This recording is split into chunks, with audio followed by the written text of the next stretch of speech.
Our countrymen from Ecuador. Los pueblos que amamos la libertad y la independencia, All the countries who love independence and freedom.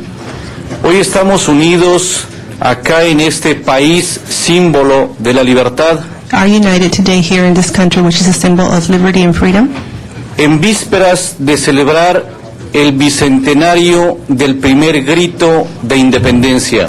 in the foreseeing the celebration of the first grito of Independence Day of the country of Ecuador. Expresamos agradecimiento profundo al Consejo de Los Ángeles We express our deepest gratitude to the Council of the City of Los Angeles por sumarse a esta fiesta libertaria. for joining us in this freedom of celebration of freedom. Agradecemos a Los Ángeles y a Estados Unidos por el apoyo brindado a Ecuador We're truly grateful to Los Angeles and to the United States for the support it's given to the country of Ecuador. el municipio fronterizo al cual represento hasta hace poco tiempo, durante 9 años, And to the border town which I represent, and I've been representing it for the last 9 years. en la frontera limítrofe Ecuador-Colombia, And it's a border of Ecuador and Colombia.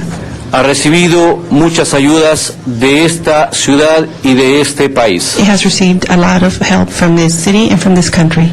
Por ello queremos agradecer la gentileza de esta sesión And due to that, we're grateful for your kindness and for this meeting and having us here. y entregar como muestra de nuestra gratitud 2 presentes para el señor presidente del Consejo y para el señor concejal. And Muchas as a gracias. sign of our gratitude, we'd like to give you 2 presents to Mr. President and also to Councilman Huizar on behalf of our country. El símbolo de Ecuador, el señor concejal, la ruta del mundo. Gracias.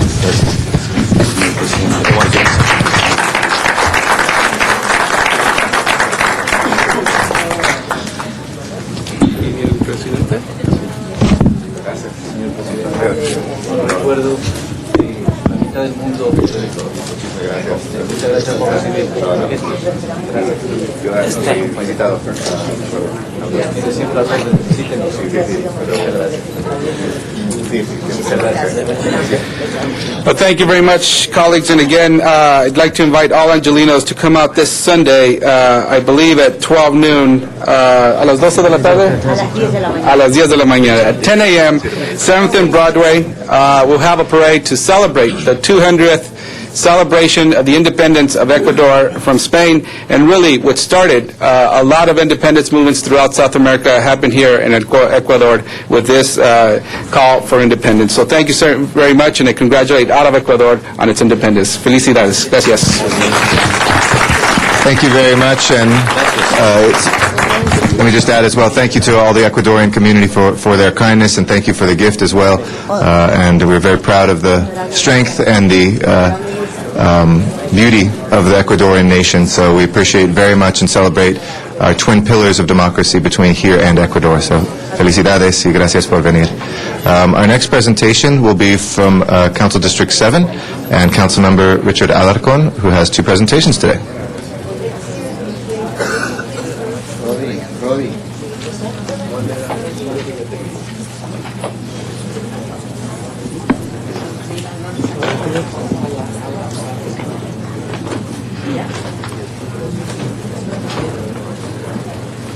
I'll be joined here in just a minute.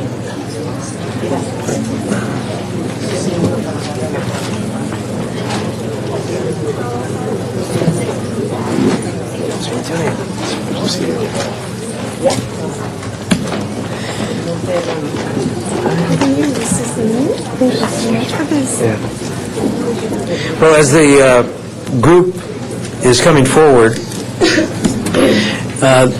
this is part of my once-a-month presentation to recognize people who are doing things to make our children safer. And this is a particularly interesting time because it is summer, and summer is a time of fun, and most kids don't have to go to school, and so they participate in sports and do all kinds of things they otherwise wouldn't do, go to the beach. However, with summer comes a particularly trying time for parents to make sure their kids are safe. And today we want to recognize a group of people who've come together to put together a program to better inform our public.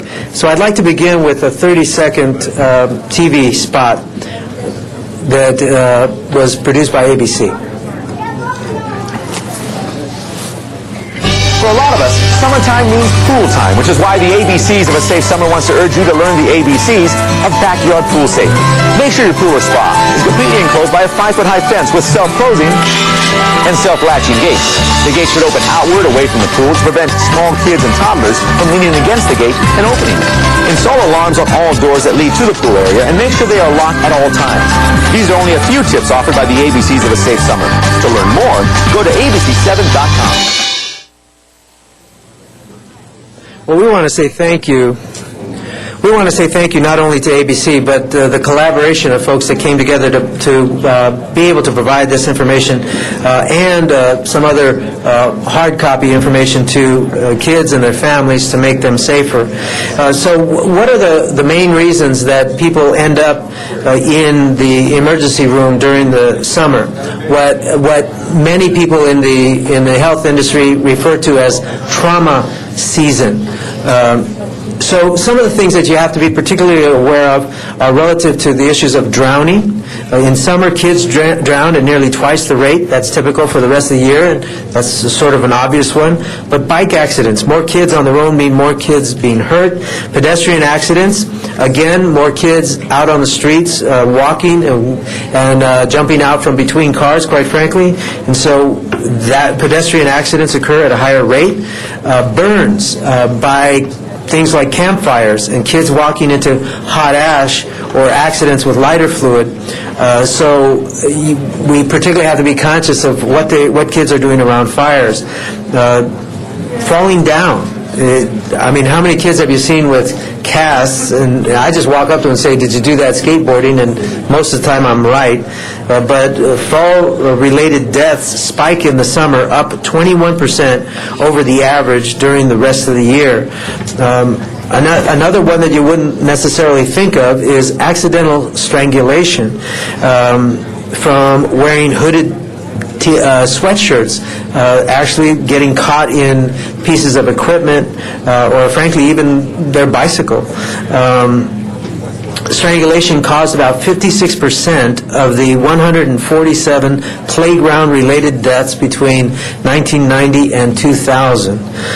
Trampoline injuries, just like pools, trampolines are uncovered in the summer, and a recent study found that the risk of injury increases with the number of bouncers, which makes sense. So using a trampoline with walls and only having one person at a time on the trampoline can reduce the risk of severe harm.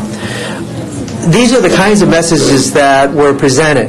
There were 8 different messages presented by ABC, but it took a group to put that together.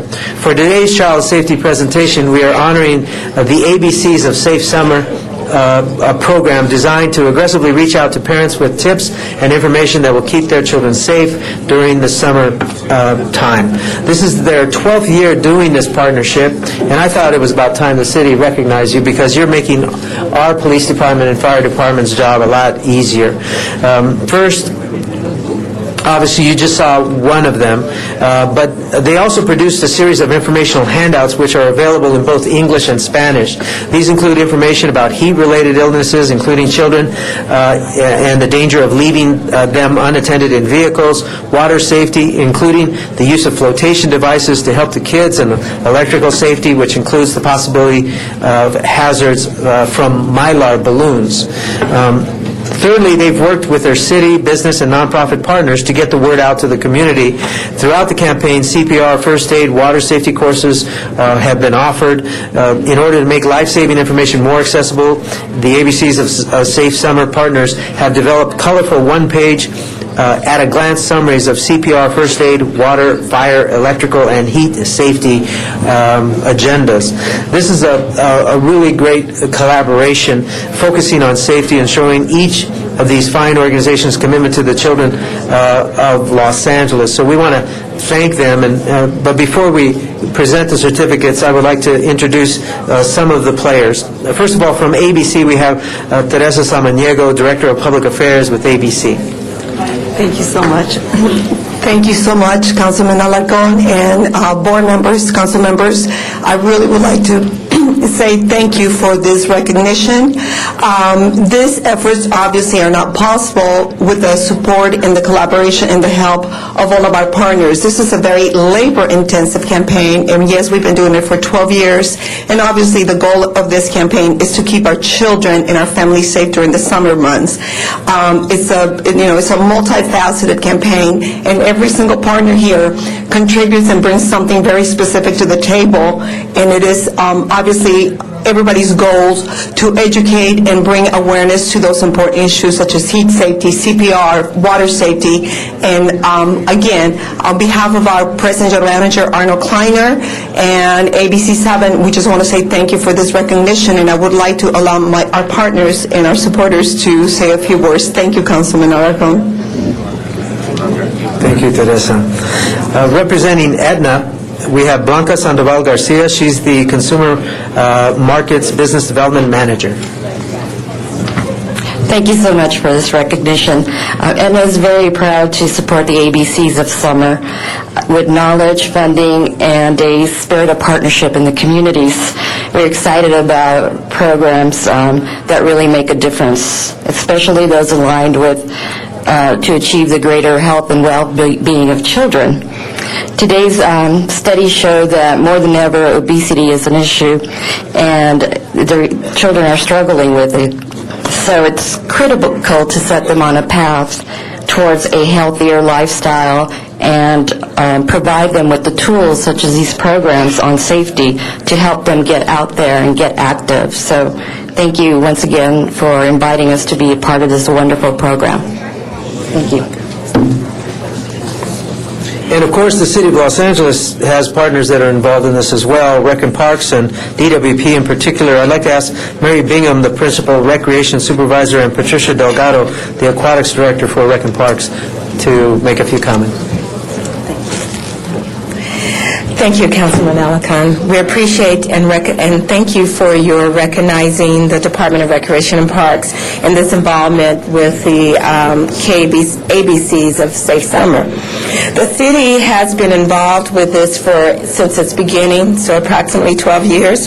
Through our involvement, we have been able to provide water safety instruction, information, and demonstrations, and also provide handouts to our constituents, our patrons. And goodie bags have also been available for our young people. We provide this program on the first Sunday of July every year for the past 10 years. The combined attendance for the event each year has been over 2,000 participants for the City of Los Angeles. We appreciate and would like to thank and acknowledge our sponsors and who make it possible for us to do this program and make it a successful event. Thank you.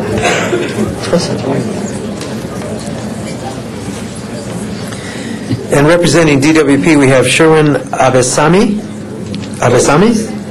and Darlene Battle. Did you want to make comments? They just say they're happy to be a partner in this program. Also from LA Care Health Plan, Tom Tran, the Government Relations LA Care Health Plan. Thank you. Thank you, Councilman Alarcon and members of the City Council for this recognition. We've been involved with this campaign for many years now, and we do it for two reasons. It's not just the safety aspect, but the fitness aspect. And, as you can tell from the members up here, that it really takes a community to do this, and we encourage other supporters to step up. Thank you. And of course, the Red Cross is one of the key partners. Red Cross of Greater LA is represented by Neil Lekuge. Okay, I said it completely wrong. Lekuge, Health and Safety Manager and ABCs of Safe Summer lead. He is also joined by Grace Kim and Anna Lee Bourne, Head of Preparedness for the American Red Cross. Thank you. Thank you again for this recognition. I'd like to also thank our partners, and also as we conclude the ABCs of Safe Summer, the Red Cross is at the forefront of preparing LA. So please visit our website to not only prepare LA, the greater LA, but also your families and learn about earthquake preparedness, CPR and first aid. We have classes for the community, and we're there for the community. Thank you. And finally, representing the Southern California Municipal Athletic Federation, we have Bill Bent, a marketing and communications coordinator. Thank you. On behalf of the Southern California Municipal Athletic Federation, we definitely appreciate this honor. As serving as the governing body for over 500 city park and recs associations, we certainly appreciate being part of the ABCs of Safe Summer, and we certainly hope with this information going out, we do affect lives and keep safe summer for everyone. Thank you very much. Folks, I hope that each of you appreciates what these people are doing and what these organizations have done, because they are making our children safer. As the father of an 18-month-old as of tomorrow and a 11-year-old, excuse me, I am particularly pleased to be able to recognize you, but more importantly, I thank you for making our children safer. So with that, I'd like to present these certificates. First, the Southern California Municipal Athletic Federation. Thank you. LA Care. Thomas, thank you. Edna. The American Red Cross. It's a good group. ABC 7. And of course, the Los Angeles Department of Water and Power. Thank you so much for making our kids safe. And before people leave, Mr. LaBonge would like to add his good wishes as well. Mr. Alarcon, thank you for recognizing these people. Yesterday I was at Aquatics with Barry Brigham honoring Mr. Godino, who at 41 years is a lifeguard for the city. This is the Griffith Park pool. And to honor these people, I recalled yesterday how a lifeguard taught me how to swim at the pool, which was so important. No child should be harmed in a swimming accident. We should teach everybody, and you're all champions, led by Mr. Alarcon there, and Teresa, the pride of Belmont High right there. We were right there at KABC, telling the people, safety first. Thank you for all what you do, making a safe summer safe. I know these are financial difficult times, but I would like to give the council a challenge that we consider opening the pools longer periods of time so that our children and our seniors can take advantage of the wonderful weather that we enjoy in Southern California. But unfortunately, a lot of the pools are only open for a very short time. So that's one of the things that we will be working on in hopes that we can find additional funding for future to keep the pools open longer, to keep our children out of trouble and in the water. Teresa, I'll take that challenge. We'll talk to Arnie Kleiner. Give me a 7 o'clock spot. Any night of the week, we'll have a little quick telethon. We'll see if we can do it. Okay. Thank you. Yeah. Thank you very much. With that, let's go ahead and call the roll. Alarcon, Cardenas, Hahn, Weezer, Koretz, LaBonge, Parks, Perry, Reyes, Rosendahl, Smith, Wesson, Zine, Garcetti, 11 members present, and a quorum, Mr. President. Okay, first order of business, please. Approval of the minutes. All right, Mr. LaBonge moves. Mr. Parks seconds. Without objection, those will be approved. Next order of business. Commendatory resolutions for approval. Ms. Hahn moves and Mr. Weezer seconds. Without objection, those two will be approved. If we can run through the agenda, please.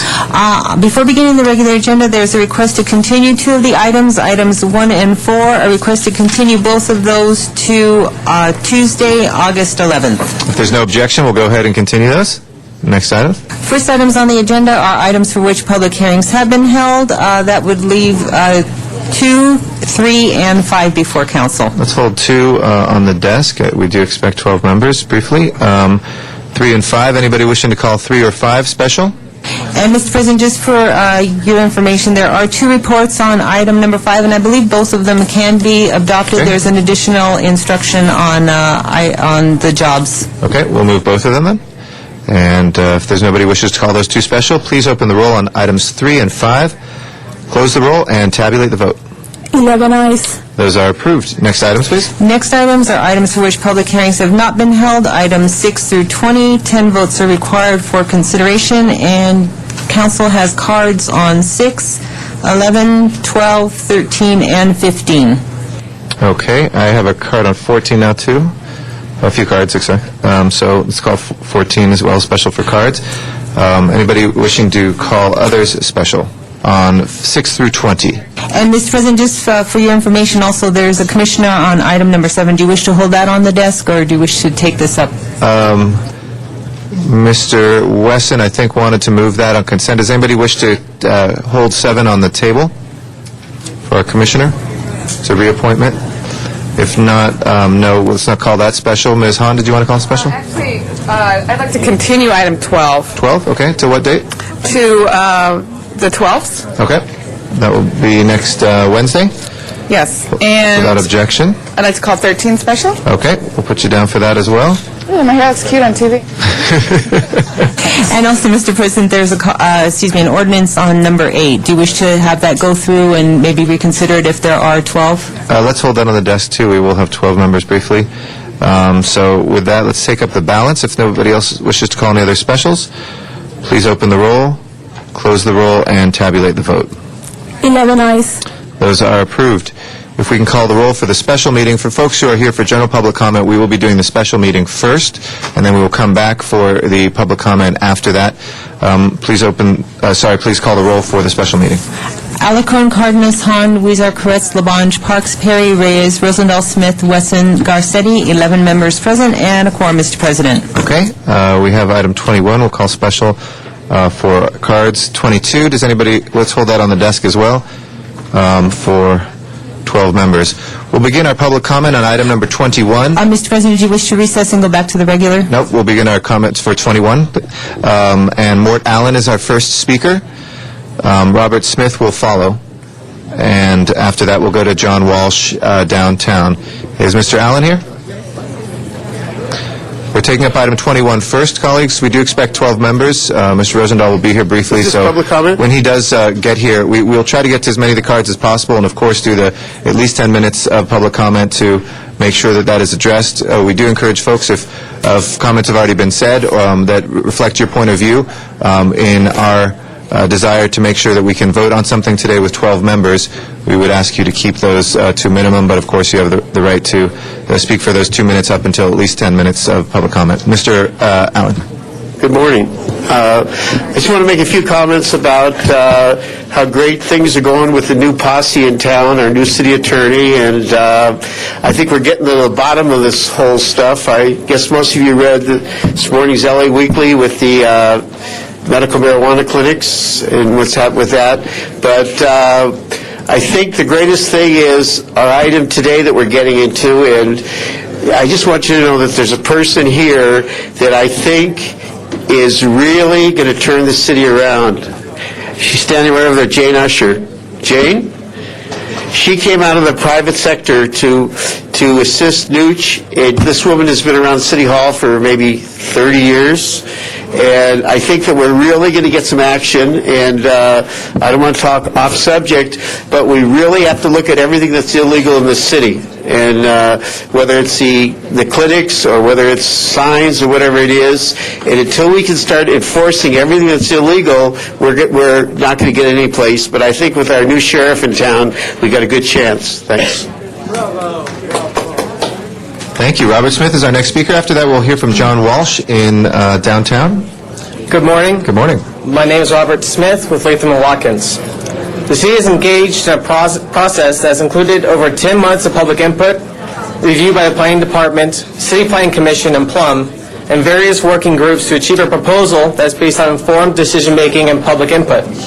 In contrast, the new proposed ordinance was noticed 24 hours before the hearing without any public comment or participation. Providing 24 hours notice is simply not enough time for the public to provide meaningful comment. This new ordinance, which is vastly different than what was previously proposed, would eliminate all of the hard work by the city and progress made with various stakeholders achieved over the past 10 months.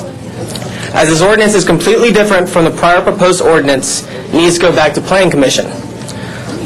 Secondly, the new proposed ordinance requires further environmental review. The proposed ordinance is completely different from the ordinance proposed by the City Plan Commission in that it may ban all off-site signs and super graphic signs throughout the entire city and cannot rely on prior environmental review. The city is putting all its eggs in one basket. If the city loses this appeal in Worldwide Rush, all off-site and super graphic signs would be permanently banned citywide.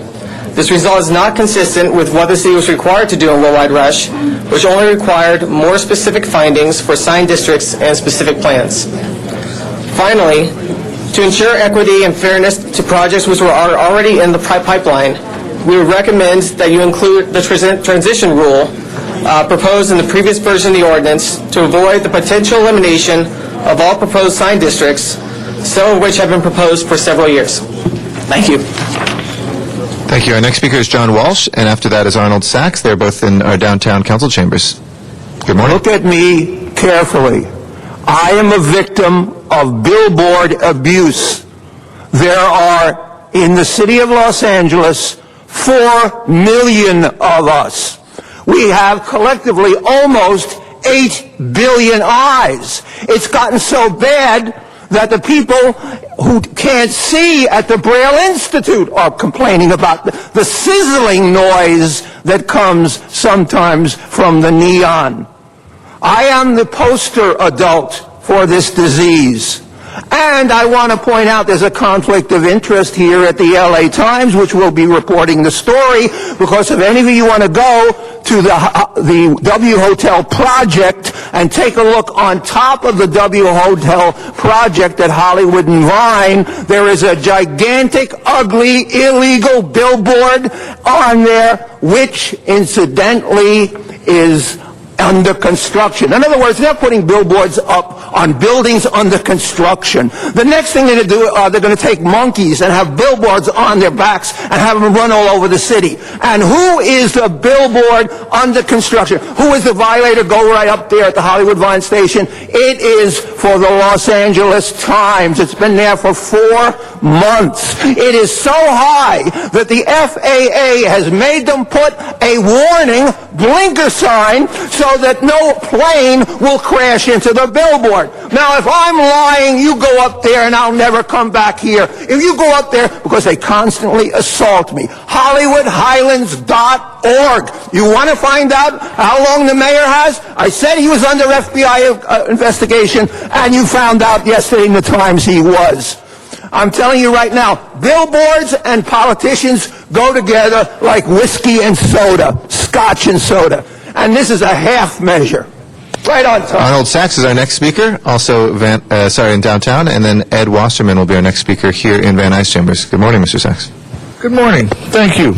I believe last week I mentioned when we had this discussion regarding language, I mentioned that an ex-councilman had passed away recently, Councilman Noel, and he was run out of office because of his association with billboard companies.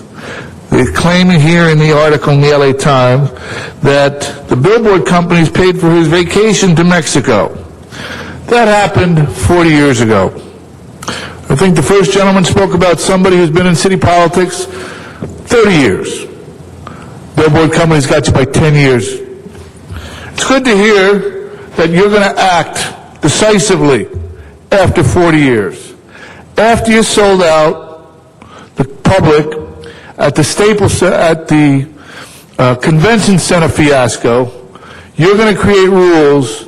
I'm just wondering how big a loophole those rules will have. Will they be able to see the loophole from the space shuttle? You sold out the public at the convention center.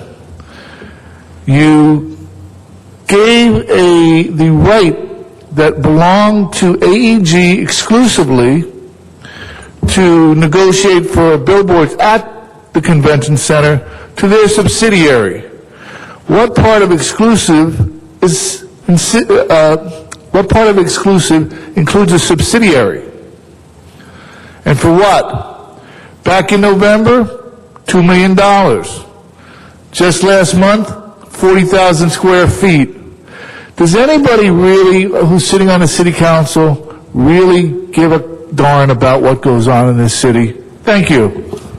Thank you, Mr. Sachs. Our next speaker is Ed Wasserman. After that is Jacob Garb, both here in Van Nuys. Good morning. Good morning.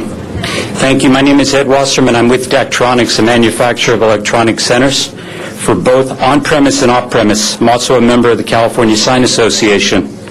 Across the U.S., cities are embracing digital displays and using them for community events, Amber Alerts, and more specifically, a means to generate revenue and help pay for enforcement. The extra income derived also offsets the needed dollars for schools, fire departments, government employees, etc. Municipalities have learned time, place, and manner for both on- and off-premise electronics through positive sit-down discussions. In nearly every community, planning officials want to be educated and provided examples of various draft codes, yet our city won't meet.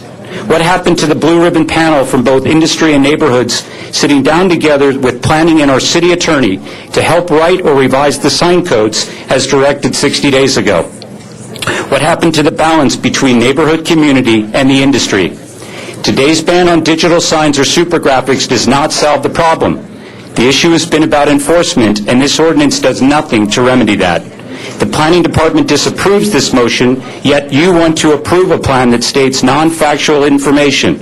And I quote, "Digital displays have been shown to dangerously distract drivers," end quote. Not one study has proven that. AB 109 was struck down before it got to the full committee in Sacramento.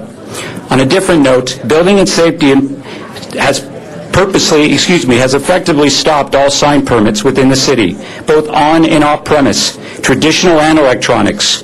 We question the directive from the city attorney's office, but worse, you have forced business to put illegal signage and or look to friendlier surrounding communities. Consider the city of Santa Clarita that helped to create a partnership with their respective auto association in Westfield's Mall. They encouraged two businesses to put up a beautiful off-premise monument sign on the freeway. Digital displays can have a role in this city of L.A. The industry wants to help and provide the appropriate language, mechanism, and revenue this city so desperately needs. Jacob Garb is our next speaker. After that is Joanne Vanek Garb. Good morning. Good morning. My name is Jacob Garb, and I am 14 years old. It just doesn't make sense to me. I am told to save energy, and yet they want to waste energy with those big signs. I do not want my neighborhood to look like Las Vegas. What you decide here is how my future will look like. Thank you. Thank you, and thanks for coming out and testifying. Did a great job. Joanne Vanek Garb is our next speaker, and then Dennis Hathaway. I'm sure you're very proud. I'm very proud. That was my son, and these were all the comments that he made on the way down here. So, I'm very proud of him. I'm Joanne Vanek Garb. I'm from West Hills Neighborhood Council. And the first time I saw one of these signs, I was completely blown away because I was blinded by the brightness of the sign, and I was driving, and that really scared me. So I think we need to take into consideration of what a hazard these things could be. Thank you. Thank you very much. Our next speaker is Dennis Hathaway. After that is Barbara Monahan Burke.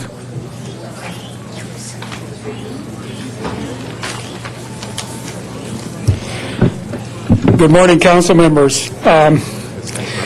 I urge you to vote for this ordinance. It's absolutely critical that we have something in place if the courts throw out the moratorium. So it's really the only thing to do at this point. I have to point out, however, that the City Planning Commission last March approved a comprehensive citywide sign ordinance that really addresses all these issues and would have made this unnecessary. It wasn't a perfect ordinance, but it made a serious attempt to reach a compromise to accommodate differing interests. And I urge this council to take up that ordinance as soon as possible, approve that ordinance, particularly with the LaBonge Amendment, which would restrict sign districts to Hollywood and downtown. This sign ordinance is the minimum the city needs to have any hope of regulating signage.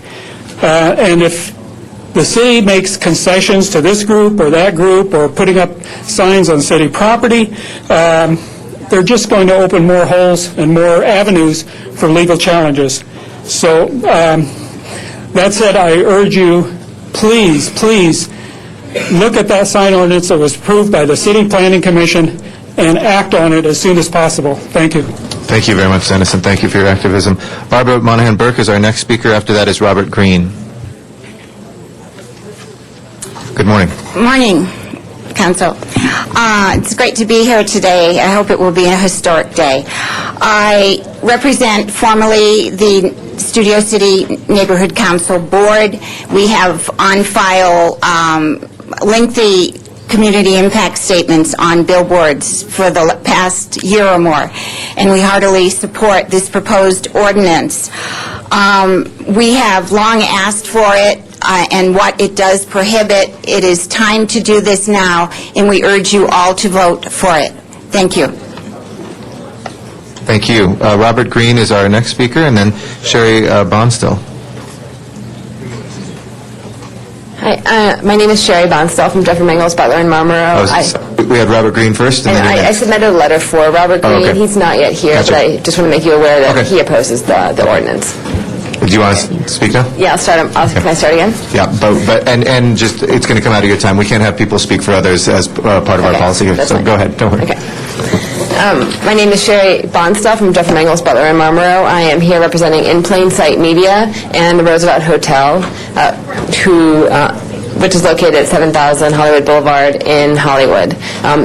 Both of our clients oppose this ordinance, and especially In Plain Sight Media, this ordinance will remove all of the livelihood or remove any opportunity for them to install any other signage anywhere in the city, especially in Hollywood, where they have a number of currently legal signs that have been installed. And this ordinance, I know that you're trying to adopt this ordinance to maintain the status quo due to the number of lawsuits regarding billboards in the city. However, this ordinance has significant constitutional issues and would have a legal challenge against it on constitutional grounds for substantive due process, procedural due process, and vague and ambiguous grounds. So I request that you consider this when you're adopting this ordinance. It violates substantive due process because it's clearly arbitrary and capricious, because it confuses the legal and judicial functions by creating a legal action that relies on a future judicial decision of a previous legal action. And by confusing this and creating a vague and ambiguous standard by relying on the decision in Worldwide Rush, this is clearly unconstitutional. It also violates procedural due process because you are basically creating an interim control ordinance, but you're not adopting it using interim control ordinance procedures. We know that when Worldwide Rush comes out, you're actually going to have to adopt a new ordinance that complies with that. And so by trying to put the stopgap measure in today, you're not creating the solution that you desire. So we request that you do not adopt this ordinance. Thank you. Thank you. Our next speaker is Michael McHugh. After that is Ann Nguyen.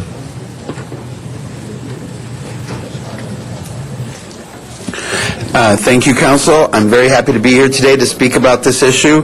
My name is Michael McHugh. I currently serve on the Studio City Neighborhood Council, Government Affairs Committee we have, and the board, and we have submitted, as Barbara Monahan Burke said, we have submitted several community impact statements regarding the billboard ordinance.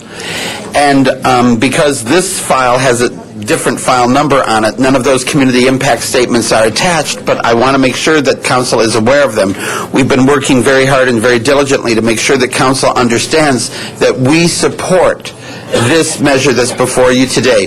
We understand that it's a stopgap, but we also understand that it's necessary, and we're very appreciative of Council for agendizing it today and making sure that this business is taken care of before there is a break. So again, we support this very strongly, and I also wanted to add with my last minute that we are concerned about the fact that there are people who are speaking in the role of a paid lobbyist. And there's no way for the viewers at home, our constituents at home watching on Channel 35, to know who is speaking with the opinion of the community and an honest stakeholder, and who is paid to have that opinion. We do not have on the Chiron on the Channel 35 identifying Chiron at the bottom. There's nothing that says who is a lobbyist and who is a citizen. And this is something that will be, I think, should not be overlooked when we are looking at the lobbyist reform ordinance that's coming out of the Ethics Commission. Because on this issue today, you'll be hearing from many people, and our constituents have no way of knowing who is paid to have that opinion and who genuinely has that opinion in order to protect their community from the abuses of billboard blight, which is really ravaging all of Los Angeles right now. Thank you very much. Thank you very much. Ann Nguyen is our next speaker, and after that is Duke Russell. Good morning. Good morning, Ann Nguyen with the Central City Association. For the past year, CCA and the business community have been diligently working with the city to create a sign ordinance that works for the both of us, and in many respects, that collaboration has been successful. Various drafts have already been approved by the City Planning Commission and heard before this body. However, the proposal before you today throws doubt on whether that entire process moves forward.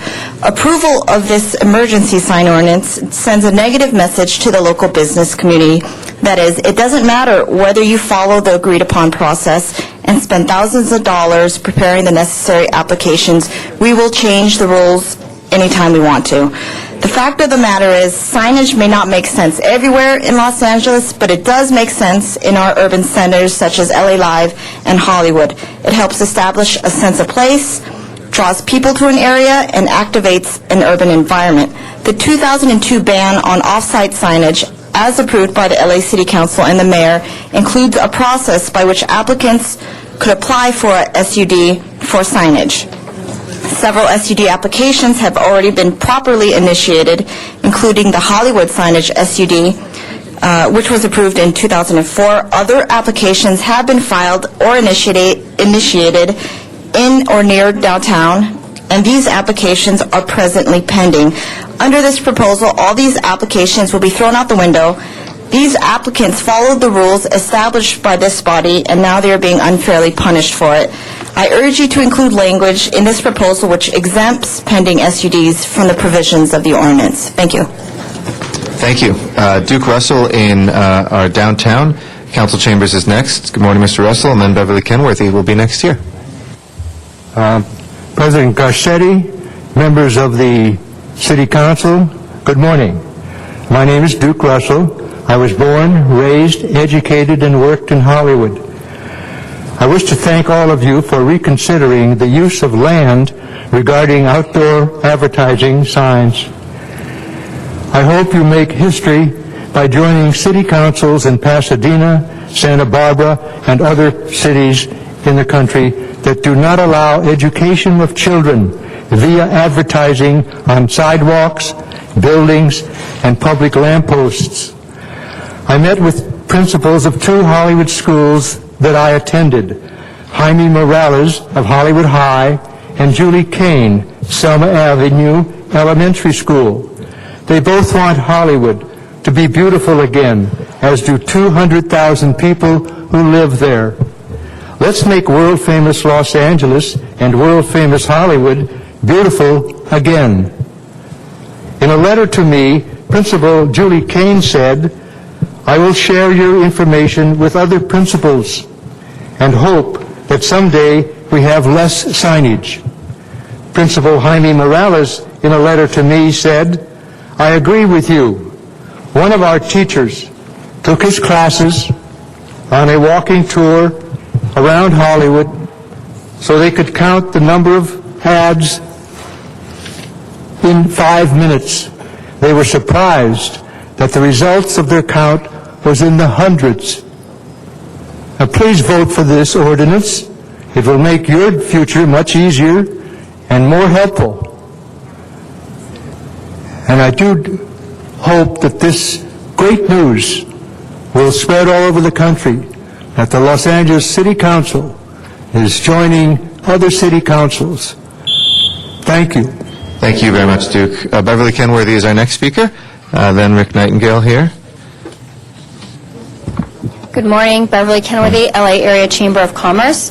The LA Area Chamber of Commerce recognizes the legal reasons behind this proposed ban, and we certainly understand those. The LA Chamber would hope that after council recess that the council will commit to coming back and continue work on a sign ordinance. Thank you very much. Thank you, Beverly. Appreciate it. Rick Nightingale is our next speaker, and then Dee Wiseman. Yes, Rick Nightingale. I hate to say it, through your wisdom that you people use sometimes, I hope you make a good decision on this. I mean, I don't know why, but people can't chew gum and walk at the same time, a lot of them. And these billboards that flash and so forth, and you're going down the freeway, it is very, very dangerous. And even on the street, they got to look up. Anything that's flashing, they got to catch up. Look when they go down and see a police car. They got to slow down. They got to see. They got to turn their head. And it is very dangerous. So I hope that you use your wisdom on doing this, because you're supposed to be professionals and studied this very carefully, and you've seen a lot of people, and a lot of people are paying people to come here and tell you things about this situation. And even like these trailers that with these signs, I don't know what you can do. I know they filed a lawsuit against you. I thought if there was a trailer, you had to have a vehicle towing that trailer, like you can't park your boat and your other trailer on the street, and you still see these trailers without tied to a vehicle. I don't know what you can do. I know there was a lawsuit. I don't know what it was all about, and I think they won against you people. But I hope you can do something about those signs. So for these flashing signs and these great big enormous signs, I hope something could be done about it, especially legal. And if they are going to put them up, they go with permits. Because people, I'm sorry, I'm an electrician, and you would not believe stuff that people do that think that they know what they're doing as an electrician. It is unsafe that they just do things and they think, well, so what? So what about the public? It don't matter. If they catch us, we're going to pay a small fine, but look at all the advertising we got of it. So I hope you do a very good job. Thank you. Thank you, Rick. Dee Wiseman is our next speaker. Daniel Wiseman. After that is Lisa Sarkin. Good morning, Mr. Chairman, members of the council. Again, welcome to our fair city of Van Nuys. We certainly enjoy it when you come here. Before I start the response in this specific area, I want it known that the San Pedro installation is not working today, and it has disappointed several people who wanted to address you. Now, there are several levels of law that are being addressed here with this signage situation. The first one is the pecuniary law, the law of people wanting to make a living. And you've heard their cases. They will use every technique they can, every legal action they can to win their case. However, there are several other areas that I think are worthy of description. For those of you who read the book, The Fountainhead, you read in that book how an architect's product, a building that an architect has designed, is his artistic product. And the Fountainhead was all about a whole bunch of people who wanted to put gargoyles and ornamentation and other things, and I think these large signs can be called in the same category on this architect's building. Well, he won his lawsuit to be able to keep his building according to his design, but actually in real life that probably wouldn't happen. I do ask you to consider that concern here when you take on this signage thing. There's also the safety factor, and I'm sorry the previous speaker misspoke when he says that these are not dangerous things. I think simply because a proper study has not been done doesn't prove that it's safe. I can't see that it could be safe, but a good study should be done before we go further with it. And I thank you for hearing me on these various levels of concern. Thank you, Dr. Wiseman. Lisa Sarkin is our last speaker. Good morning. Good morning. Lisa Sarkin, Studio City Neighborhood Council. I'm also here representing the Studio City Residents Association. I don't often agree with Mr. Reyes. I'm happy to say that I do. We need this ordinance. Please pass it. Thank you. Thank you. That will close our public comment on this item. I'd like to recognize the chair of our Planning, Land Use, and Management Committee, Mr. Reyes, at this time. Thank you, Council President. First, I just want to say that this ordinance is about how we protect all of our communities in the city of Los Angeles. It's about having the ability to essentially define our space in each area has, I believe, a concern to make sure that we have the capacity to control our environment. So this is about protection of all communities throughout the city. That being said, what you have coming before you is a substitute motion and should have a number 3 on it. And essentially, this ordinance makes technical and clarifying language changes. I gotta wear glasses now. To the ordinance currently before you as item number 24 on the special meeting agenda. Importantly, it clarifies that the conversion of existing outside signs to digital displays is prohibited. So that language is included, and I appreciate your support. I believe it'll make this city stronger in its ability to advocate for its communities. So that being said, I urge and I vote, and I believe the motion, substitute motion, should be on your desk. Has it been circulated by the city clerk? It is. I think number 3? It is en route, so we'll make sure that we have. I want to make sure all my colleagues have the current ordinance, and I should have a number 3 on it. Okay. Mr. President, I'd like to second that motion. Okay. When that comes through.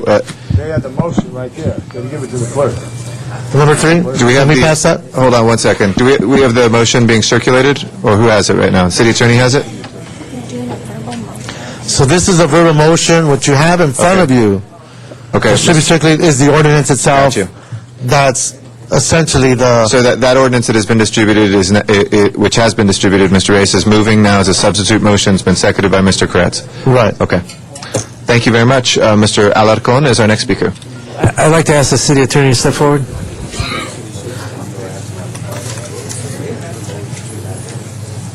Please hold my time. Several people have raised the issue with regard to the mention of Worldwide Rush, the Worldwide Rush case in this ordinance. I would like to have the city attorney explain why that's important. Good morning, council members. David Michelson with the Office of the City Attorney. With me here today on my right is Sharon Seedorf-Cardenas, and to my left is Jane Usher. Thank you for the question. The issue with Worldwide Rush, as most folks know, Judge Audrey Collins ruled against the city on a number of occasions, earliest of which was this past August of '08. And she found that the city's 2002 ban was unconstitutional. The City of Los Angeles has appealed her rulings, plural, her rulings to the Ninth Circuit Court of Appeals. That appeal is now pending. We anticipate a ruling from the Ninth Circuit in probably between 6 months and 12 months from now. That ruling will be critical. It will provide a good framework and the all-important framework as to what local cities in the western United States can do with respect to sign regulations. It'll provide more definitive analysis and more definitive really criteria as to the flexibility and leeway the local governments have with respect to sign regulations. So the Ninth Circuit ruling is being anticipated as a very important decision. And so that's the issue with respect to Worldwide Rush. Now let me, if I might, mention why it is mentioned in the proposed ordinance that's before you today. The ordinance that's before you today has a number of exceptions. Those exceptions in the ordinance harken back to the exceptions that were in the 2002 ban for supplemental use districts, specific plans, development agreements that Judge Collins in part found is unconstitutional. Again, that issue is before the Ninth Circuit, so this ordinance has a provision that says, in essence, when the Ninth Circuit rules, if the Ninth Circuit overturns the Judge Audrey Collins ruling at the district court, and in essence finds some or all those exceptions as constitutional, then those exceptions would be sort of automatically back and available for the city, and that's why those exceptions are in that ordinance. Councilman, if I could just add, Jana. Sure. So there's a twofold purpose. One is to reinstate the exceptions as soon as they're deemed constitutional, and the second would be to prevent an argument being made that those exceptions have been mooted out and that the issues before the Ninth Circuit have in effect been resolved by a legislative act of this body. And that's a very important point, because we want to avoid litigants making the argument that the ordinance before you today, if it did not have those exceptions, means that the city's appeal to the Ninth Circuit is no longer necessary or available for the city to pursue. But just for the record, would like you to state that the ban is not contingent on Worldwide Rush. Absolutely right, Council Member. It's sort of the opposite of that. What's before you today is a ban that would go into effect. It is not contingent, the ban itself, on a ruling from the Ninth Circuit. However, the ruling from the Ninth Circuit would have an impact on those exceptions, as we've explained. Members, this is, I think, a very significant day for the city of Los Angeles. This motion is a long time coming. This ordinance is a long time coming. We have plenty of signs out there. We don't need more. The question is, how do we manage the portfolio? And while we are banning new signs from being legally posted, we still have a lot of work to do, and that is particularly with regard to the enforcement piece. If we don't get our enforcement act together, then what would stop somebody from posting illegal signs that are new? So we have a lot of work to do. We recognize that, but this is an action that I think is good for Los Angeles for the long term. It puts us in a better position to work with the existing sign operators and manage them in a way that is much better for the communities around Los Angeles. So I want to thank the City Attorney's Office for tailoring this in a way that I think will be beneficial to the City of Los Angeles, and also setting the issue of billboard blight in a context that I believe will be much more legally defensible, and also produce better results in a more expeditious way. The challenge is, of course, for Mr. Reyes, who is going to have to take those 17 amendments of the other ordinance. Maybe he can cull a few out because of this, I don't know, and bring that back as quickly as possible to bring to the people of Los Angeles the full menu of opportunities that we have to improve the billboard blight situation in Los Angeles and eliminate it from our midst. So I'm wholeheartedly in support of this. This is as a permanent ban on new billboards. I think it puts the city of Los Angeles in the best position in my tenure. Thank you. Thank you. Ms. Perry. Thank you very much, Mr. President, and I've had a very extensive conversation with Mr. Michelson, and if I get into an area where I should go into closed session, just stop me. Now, the city attorney has indicated the court may issue an injunction against the ICOs, so we're being asked to vote on a permanent ordinance with no sunset clause, and I'll ask Mr. Michelson to explain that in just a second. We talked last night, and he said the council can make amendments, but the city attorney has also taken actions that have, in effect, prohibited the council's oversight regarding council action. And again, I go back to the example that I cited the other day regarding the Galen Center, which devolved into a situation where sign-offs required clarification by the planning department, and further clarification. It's yet unresolved. And the planning department continues to have difficulty with the implementation. So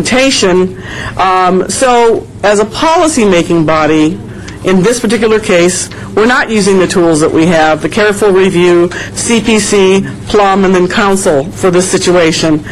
We have been using the tools in the overall development of the sign ordinance.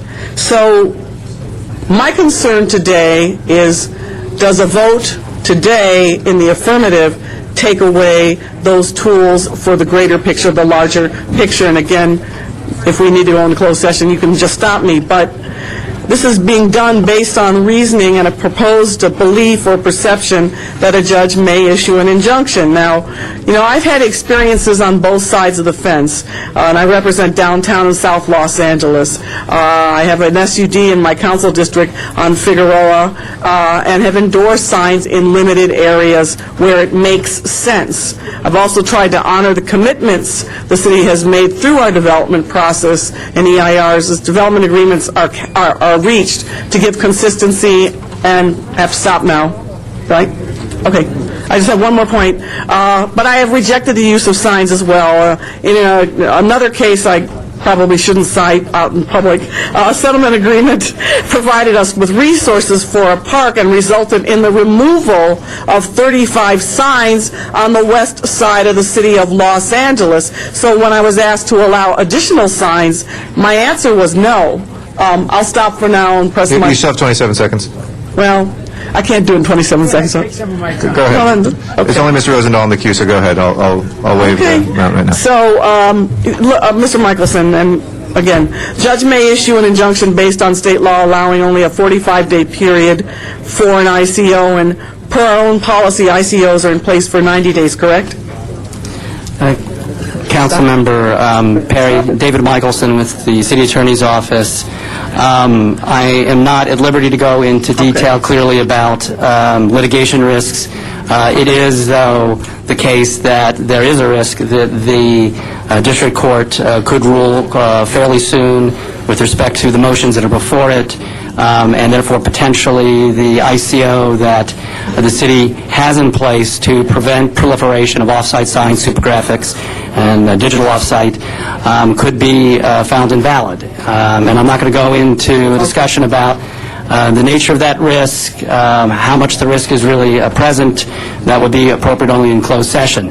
That risk is out there. What is before you today is a permanent sign ordinance as written, and as can be reviewed and interpreted by those folks who read it. But let me also add that, of course, this body retains its ongoing legislative powers. This body retains its regulatory police powers. This body retains the ability moving forward to make changes, ongoing changes to the city's laws, including the municipal code, including areas of sign regulation. So you retain that authority now and in the future.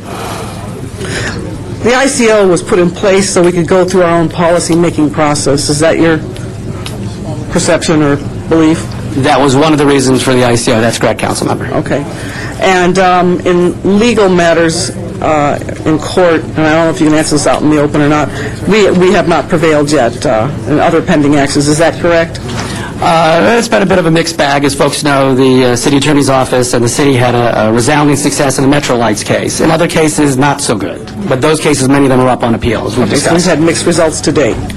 And so, in some ways, we are avoiding our own city process in this particular instance because of a concern that we are putting ourselves at risk during the adjournment period. Well, with all due respect, we do not believe, the City Attorney's Office does not believe the city or City Council is avoiding city process, at least from a legal perspective. We believe what is before you today is lawful and has followed an appropriate procedure, and I'll leave it at that. Okay. I don't think I can say too much more at this point unless we go into closed session, so I'll stop. Okay. Mr. Rosendahl is the last speaker on the queue. Thank you, Mr. President, and thank you, Ms. Perry. And I'm hoping this will be a unanimous vote today. There were several folks who called me. For the record, our president, Mr. Garcetti, asked me to come in, even though I'm on sick convalescent leave, just having had surgery, and I'm recovering. But I came in because you needed 12 votes today to get this thing done and get it done now before we go into recess. I see the room is packed with lobbyists, So we know the special interests of the billboard community is heavily represented, and we also see Dennis Hathaway and a whole lot of community people that have taken a deep interest in it all. And I want to thank everybody for being here for this important moment. I came because it's time for us to say enough is enough is enough on the billboard business. It's time for this to go into place. Keep the moratorium tight. Mr. Garcetti is right. Ms. Perry has issues that have to be resolved. Mr. Reyes has spoken to me about it, and of course my great new colleague Paul Koretz across the 405 CD5, because we know how much we get assaulted by the billboards in CD 11, 5, 4, and a couple of others. Some of us feel it's visual blight, others feel it's a safety issue, and we also know we're getting a very poor revenue stream, folks, off of these billboards, and we got to get a revenue stream, not just a placement buck, but every time they flip, and they have flipped to this digital, there's money they're getting, we're getting nothing, and we as a city need to figure out a good revenue stream concept for the whole billboard concept. But speaking for CD11 at this particular point, I remember that Saturday when Dennis Hathaway and a group of constituents and I started counting the billboards in our district. We found 563 billboards, 20 were digital, and 34 were illegally put up.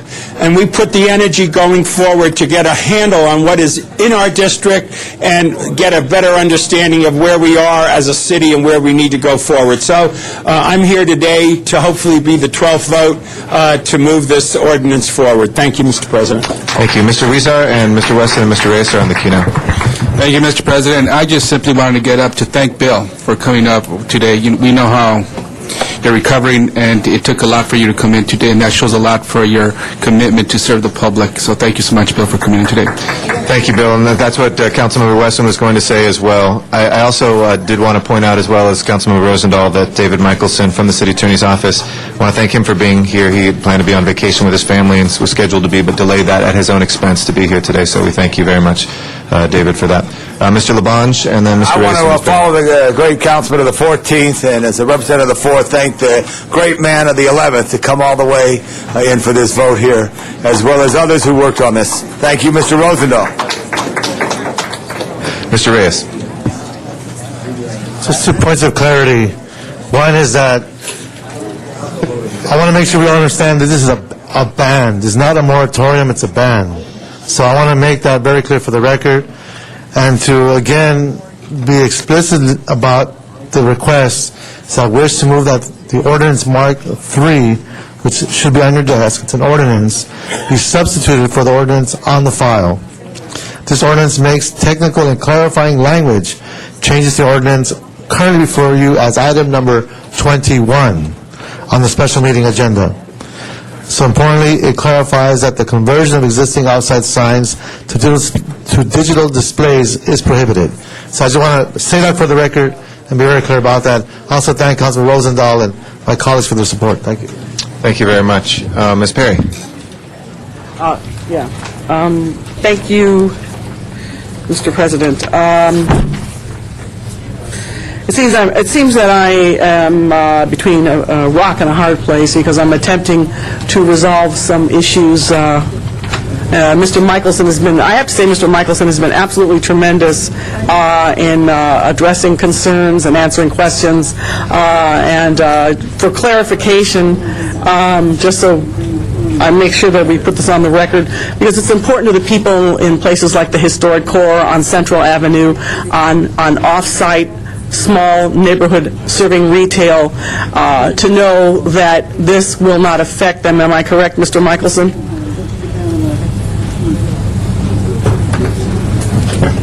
Thank you, Councilmember Perry.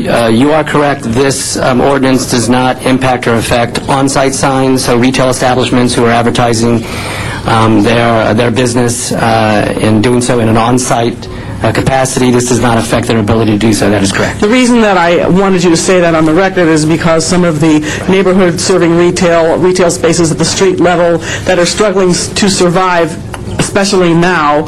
We're told by building and safety inspectors over the last several months that they had to remove their signs in their windows, signs, just signs. And, it was very, very bad for the small business owners. So the fact that this doesn't apply is very, very good news, and I'm glad that you clarified that. I would really like very much to vote no today, but I know that if I do vote no today, then it'll carry over and this will continue. And I want to say to Mr. Rosendahl how much I appreciate him coming in, and as soon as we're done, I hope he goes back home and goes back to bed, where he should be getting some sleep. And again, I've registered my concerns to all of you on the record, and I have a lot of confidence in Mr. Reyes in taking our some 17 pending motions and moving them forward as we come back from recess. And so I will go ahead and do the affirmative act today with a great deal of hesitation and an enormous amount of concern that still is hanging in the air. I'm going to have a little faith in my colleagues.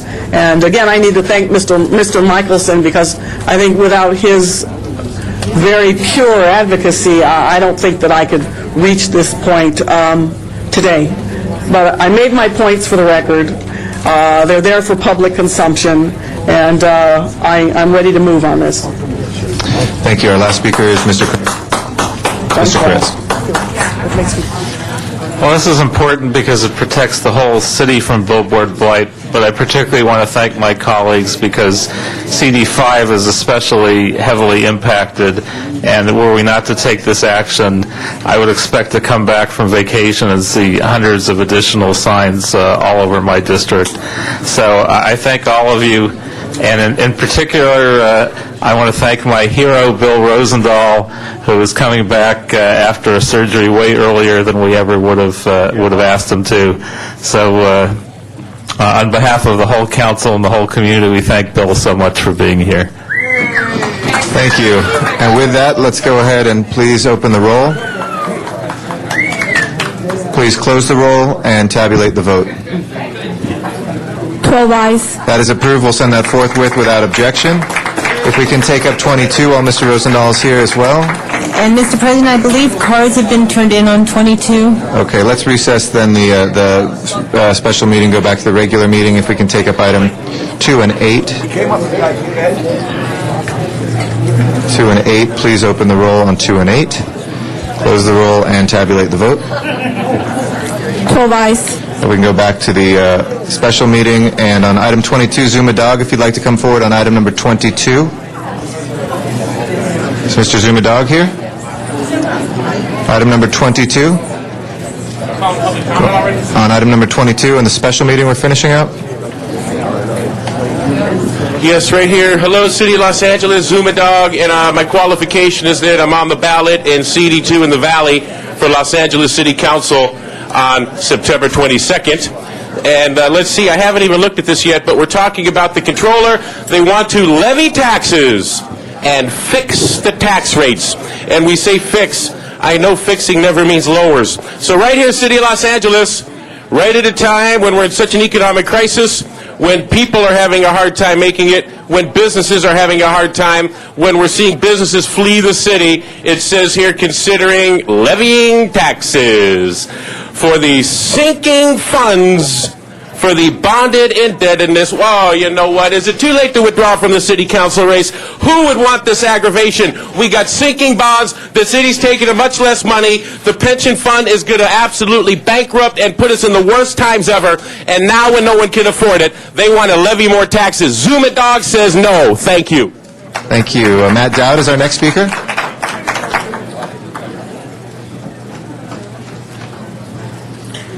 Yeah, thank you, Matt Dowd. I'm just up here in the Valley with Zuma because we're going to be talking about these things at the Zuma cocktail event. We're here because of Bill Rosendahl, of course, from Venice Beach, but let's talk about the state of the city, the state of the budget. You know, the bonded indebtedness. We already borrowed $1 billion in the projection of revenue to be earned this coming year. So even if we don't make the revenue projection, then that's another further indebtedness. So what we're talking about is fixing some tax rates and levying taxes so that all the taxpayers can start paying back all the money that the pension commission has lost, because that's effectively what's happening. All the city funds are getting drained into the pension payments, so there's no city services, the fire stations, everything getting closed down. It's good to see Bill Rosendahl here, though. Matt Dowd for Channel 35, Michael Hunt, Zuma Dog. Thank you, sir. We're all up. We'll close our comments on 22. If we can open the roll, close the roll, and tabulate the vote. 12 ayes. And we will send that forthwith without objection. We'll go back to the regular meeting for our general public comment now. And we can hear from Mort Allen as our first speaker. Mort Allen for a general public comment.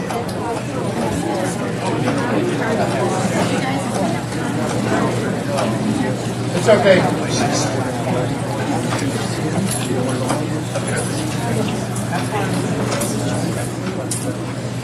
Again, let me just thank you for taking the bull by the horns with this thing today. And I will again say we need to concentrate on all the illegals, the stuff that doesn't have permits, like the one in Hollywood and Vine that fell off last year. It just makes sure that people are safe. I think that nobody understands that with the vinyl burns and is toxic. And if we have a fire on one of these huge things that's going to fall on the cars, you're going to first have headaches because all these big ones are glued on the buildings. Okay? Thank you, Mort. Our next speaker is Kathleen Padden. After that is Chris Rowe. Very good morning. Hi, I'm Kathleen Padden. I'm Neighborhood Watch here in Van Nuys. I would like to make a comment to all of the City Council and not show my gratitude at all for you letting Van Nuys be turned over to Sherman Oaks. I'm not happy at all. Now you've left us a little tiny matchbox of ground, and nothing is being done with it. We've got a lot of graffiti, we've got a lot of taggers, we got a lot of vendors, we got a lot of bail bondsmen, we got a lot of swap meets, we got a lot of gangs. Now I'd like to see, since you guys haven't done much in our favor on turning Sherman Oaks and letting them have Van Nuys, do the best you can to help Van Nuys and make it like it was. And you've taken, Sherman Oaks has taken so much of our Van Nuys, our beautiful properties, and left us nothing, and I'm not happy about it. I've lived here for 48 years. I'm a wife, I'm a grandmother, I'm a mother, and a great-grandmother, and this is what I have to show to all my generations following. Thanks a lot. Chris Rowe is our next speaker.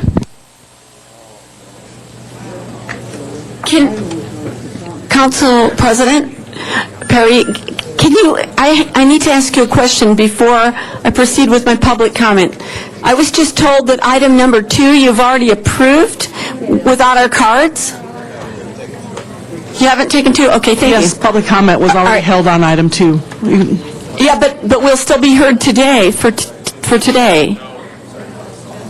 Okay, stop her clock so that she doesn't use up the time asking a question. Madam Clerk, can you just advise us as to what happened on item 2? Item number 2 was adopted. Public comment was taken up in committee. There was a committee report before council, and unless council member moved to reopen the hearing, it's not required by law. Okay, Since 2 was I filled in a card for number 2. I'm going to speak during public comment for that. And is Councilmember Reyes here? Mr. City Attorney, can you give me an opinion on that?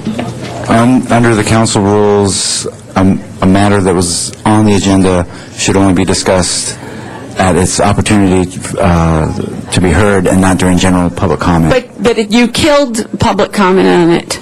Public comment was already held at Plum. Okay, I'm Chris Rowe, and we were not notified at the West Hills Neighborhood Council of the Plum meeting, and therefore we could not comment in Plum. And I want to make it very clear that Councilmember Reyes asked Mr. Glick from City Planning to do a presentation on that project. And it was never discussed that this was a RCRA site. And I brought all the documentation to you to show you that it's under the control of the Los Angeles Regional Water Quality Control Board and the Department of Toxic Substances. That issue needs to be reopened by Mr. Reyes, which I'm not seeing here. And that's what I'm asking for, because a number of our board members and community members came down specifically to speak on that item to make you aware that they're trying to sweep a toxic site underneath, and you've approved it without knowing that this is a toxic site, a RCRA cleanup site with above background radionuclides and TCE and hexavalent chromium and things like that. So I wasn't planning on speaking that on public comment, but I'm waiting. Mr. Reyes, can we reopen this? Hold on, stop the clock, and Mr. Reyes would like to say a few words. Yes. Thank you, Madam President. For the record and in response to your assertions, ma'am, I read from a letter from the Councilmember Smith, that all due process was followed. All public hearings were actually calendared, announced, public hearings were put in place. Although Councilmember Smith is not here, Phyllis Winger, the Deputy for Planning, is here. She can talk to you afterwards to give that detail. The assertion that I, as a chair of Plum, would ignore or not respond to the public's needs is just... No, I'm not attacking you, sir. I actually... Okay, hold on. No, I just want to be very clear that, for the record, we did have all the public hearings. We did go through Planning Commission. We did go through committee. And I'm following, and I put a lot of weight on the council member of that district and how they handled the outreach process, the public hearing process, and that's the direction that I follow when I read this letter from Councilmember Smith in supporting the action of the committee. Mr. Reyes, are you done? I'm done. Okay, thank you. All right, go ahead and start Ms. Rose clock again. What I was trying to point out was that actually Mr. Reyes was being very diligent at his hearing, but that the people at that hearing, and I was not made aware of that hearing, did not bring up that this is a RCRA site, that there's an order with a $1,000 a day fine from the regional board to have sampling for radionuclides and other contaminants of concern back by August 31st. I asked planning to hold this site from Plum until they got the response back from Raytheon, that's the responsible party for cleaning it up. And I brought all the documentation on this toxic cleanup. Every time they dig a shovel of anything at this site, it has to go through DTSC, and you needed to be aware of that. Thank you, this Ms. is not a Rowe. clean site. Thank you very much. Next speaker, we go to John Walsh. I believe Mr. Walsh is in City Hall. Thank you. Listen, HollywoodHighlands.org. Chief Bratton is under investigation for an action he took related to Staples Gate to the Michael Jackson Memorial. He may or may not be guilty of it. He is under investigation. He immediately, abruptly, without telling anyone, resigns. Well, take a look at this picture. A picture show is worth 1,000,000 words. Does he look bittersweet? Does he look happy? He looks guilty. Look at the mayor. Does he look happy? He looks guilty. Now, I came here Tuesday, as short ago as Tuesday, and said the FBI is probing Antonio and his allies. It was psychotic ravings on Tuesday. People sneered and smirked. LA Times, same Thursday. The probe apparently extends beyond Tarkovsky and Weezer to other officials whose names have not come to light. The bottom of the page, the FBI agents also involved. All of the media blew it. The only person who broke this story 2 days ago was me. And you can take all the media as trash. If you want to know what's happening in this city, and if you want to know whether Huizar is going to resign, if you want to know, and everyone knows that Monica Garcia has limited immunity, and she's ratting out Huizar. And if you're smart, Huizar, instead of going to prison, you will rat out the mayor of this city of Los Angeles. I'm telling you right now, and I like to say that the mayor accepts free meals, and I can name the restaurant in Melrose where he was the other day with his latest blonde girlfriend, not Lou Leonard. And as far as his girlfriends are concerned, have an HIV test before you're with him and have an HIV test after. Thank you. Thank you. Mr. Sachs in City Hall, Mr. Arnold Sachs. Following Mr. Sachs will be Clyde Williams. And just for the record, the last few comments did involve personal attacks, and he should be warned not to do that again.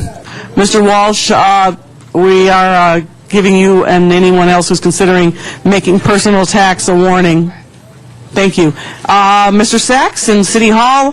Following Mr. Sachs will be Clyde Williams. Thank you. Good morning. I hate to blow the whistle or ruin your coming out party, but on Monday, the Public Safety Committee, one of their items on their agenda for that committee will be directing the police department to report with an update of the effort to reduce the backlog of DNA evidence kits, including funds spent and personnel hired.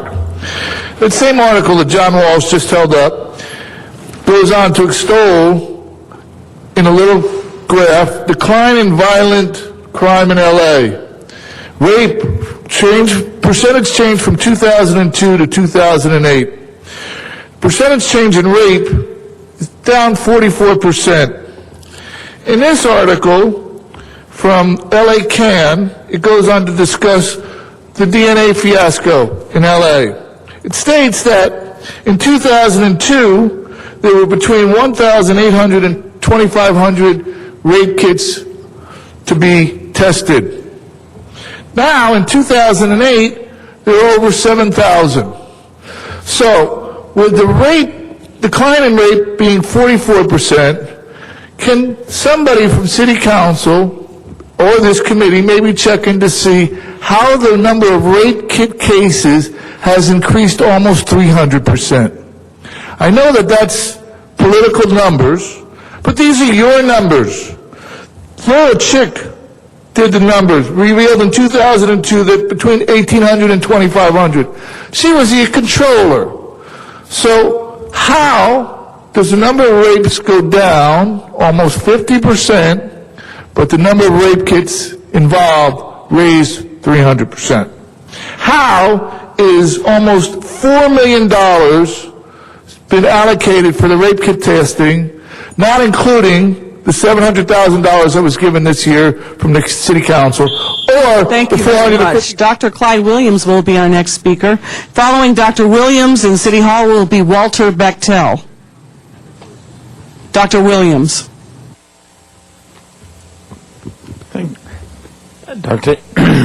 Hello? Dr. Clyde Williams, 4115 Burt Road, El Sereno, Northeast LA. DWP is coming back to the City Council for more rate increases.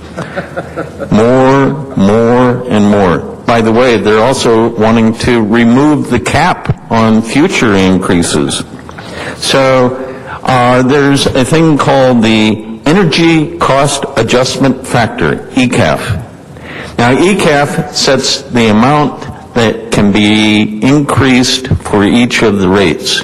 However, it will not be submitted to the Environmental and Energy Committee. Why? Because this is the real basis for the tier rate increases that are coming.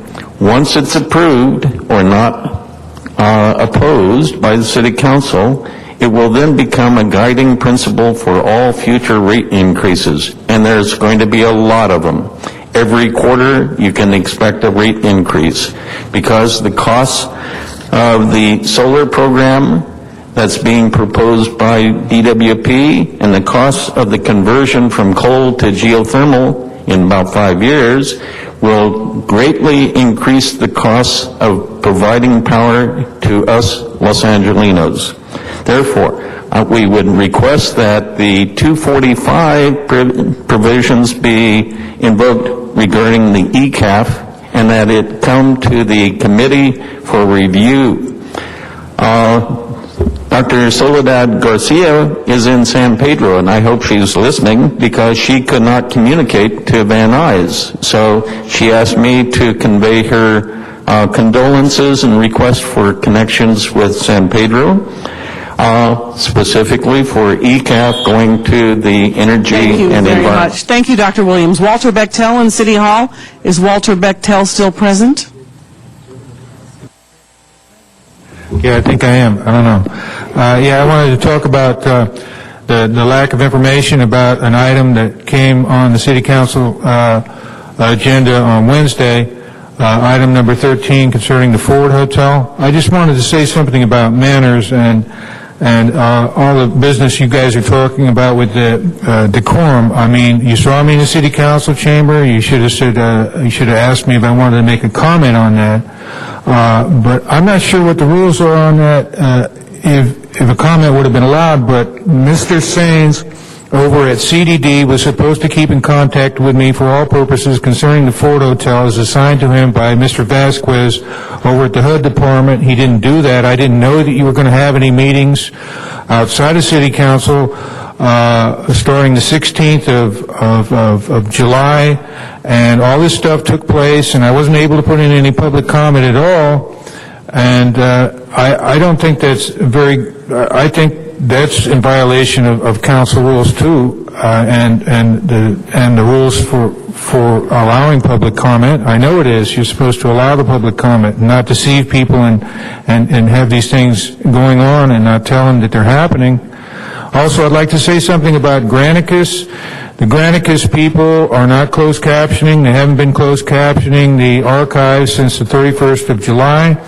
And when you click on agenda, there is no agenda. There isn't any way for anybody to see what the agenda is until the actual meeting starts in City Council. So if somebody wanted to comment on an item and you clicked on agenda, it says this agenda item is not available yet. And I think that also would allow items to be brought, or mandate the items to be brought forward again a second time. And I'm talking about item 13 from Wednesday. Thank you. Thank you very much. We'll check with Granicus on that. And I think if you click on the agenda off of the council calendar link, those are there for about 72 hours in advance. So thank you for the suggestions, but you can always get those agendas 72 hours in advance or 24 hours in advance for our special agenda items. But thank you for pointing that out. Ken Bush is our next speaker. He's also downtown. And after that, Nina Royale. Is Mr. Bush there? There you are, sir.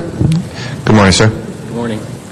The investigative reporter for the Orange County Register, Stephen Greenhut, reported that during the Orange County Board of Supervisors vote to replace outgoing sheriff with Sandra Hutchins, that a small minority of the Board of Supervisors tried to craft the election in a completely illegal fashion to make it anonymous and to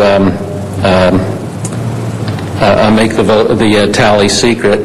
He reported that the reason, the intention was propaganda, that the people who supported Hutchins would then, after the vote, announce that she was elected unanimously, even though she was elected by merely a bare majority of one vote. He also reported that she had been employed at one time by the Department of Homeland Security. Within the past week, long-term Sheriff of San Diego County, Bill Colander, announced his surprise resignation, and Chief Bratton announced his surprise resignation just 2 days ago, stating that he would become an executive in a global mercenary corporation. I've written a proposed amendment to the California State Constitution, and I'm now seeking signatures for it, in addition to repelling all state and local departments of Homeland Security as being transparent appendages of an ungranted national police power.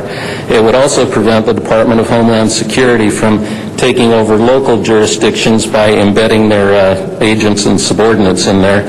Clause 4 of the proposed amendment reads, No person shall be employed by the state who has previously been employed by a national police or intelligence agency unless they first signed an oath disavowing their loyalty to the idea of a national police state, disavowing their loyalty to each element of the national police state, acknowledge the inherent treason of the national police state, and submit to the people all the secrets and other strategies of sedition the national police state that they may have learned while in its employ. And I'm seeking signatures. Thank you. Thank you, Mr. Bush. Our next speaker is Nina Royal, and after that will be Todd Martin. Good morning. Before I start, I'd like to say something personal. You know, y'all expect us to respect you when we're sitting here to listen to what you have to say. A little while ago, we just told everybody out here to please be quiet because we couldn't hear you. But where is everybody sitting here listening to us? I don't see it. We're listening to you right now, ma'am. I'm sorry. I don't see it. It's really disrespectful to people that track Ma'am, I'm here. listening to you right now. I know these folks are. Thank you. Just My so name you know, is just Nina Royal. I am... One side thing, just a note of personal privilege. The TV screen is embedded in the screens down there, so as people look there, they can watch on the screens that they're at right there at their desks. Respectful. I'm sorry. Anyway, my name is Nina Royal. I'm Vice President in charge of outreach for the Sunland-Tonga Neighborhood Council. I am also the Sunland-Tonga Neighborhood Council chairperson and a member of the DWP Advocacy Committee. I have two things that I want to speak about. The first thing, I agree with Dr. Williams from down in L.A. Regarding the rate-paying problem. This is one of the reasons I came to talk, but I won't belabor that because he already spoke about it. And also, I want to bring to your attention, this is the reason why we need a ratepayers advocate for the DWP, because this was not brought to the neighborhood councils in a timely manner. We did not get a chance to address it and get back to you to either agree or disagree. We were not given that opportunity or that respect. That's what neighborhood councils are here for. We request that we be utilized in the manner that the charter said we are to be utilized. Secondly, we are giving money, we are using money for funerals. We are using money $50,000 to pay for sandwiches. We are sending money out of the country to pay for things that have nothing to do with the city of Los Angeles, and yet we have rolling brownouts with the fire department. The blood will be on our hands of people that did not get the attention that they need to have.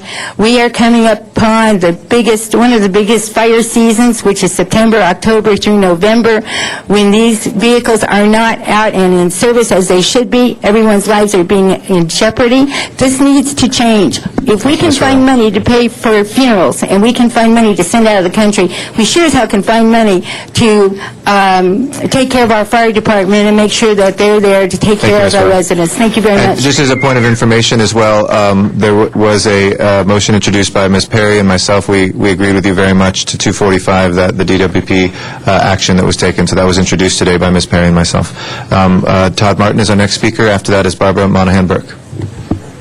Good morning, sir. Good morning. My name is Todd Martin. I'm representing the Midtown North Hollywood Neighborhood Council. I have a statement that was prepared by Dr. Daniel Wiseman here. It's going to be longer than 2 minutes, so I asked that it be incorporated into the record and made part of the record. It's a request that is accompanied with urgency, and it's a request to the LA City Council to exert its authority over the DWP's proposal for an energy cost adjustment factor modification. Can you move a little closer to the microphone? We'll try to get the volume up too, but just so we can hear you better. Say again, please. Can you move a little closer to the microphone so we can hear you a little better? Thank you. I appreciate it. We'll try to get the volume up too. Okay. This is a request to the LA City Council to exert its authority over the DWP's proposal for an energy cost adjustment factor cap modification.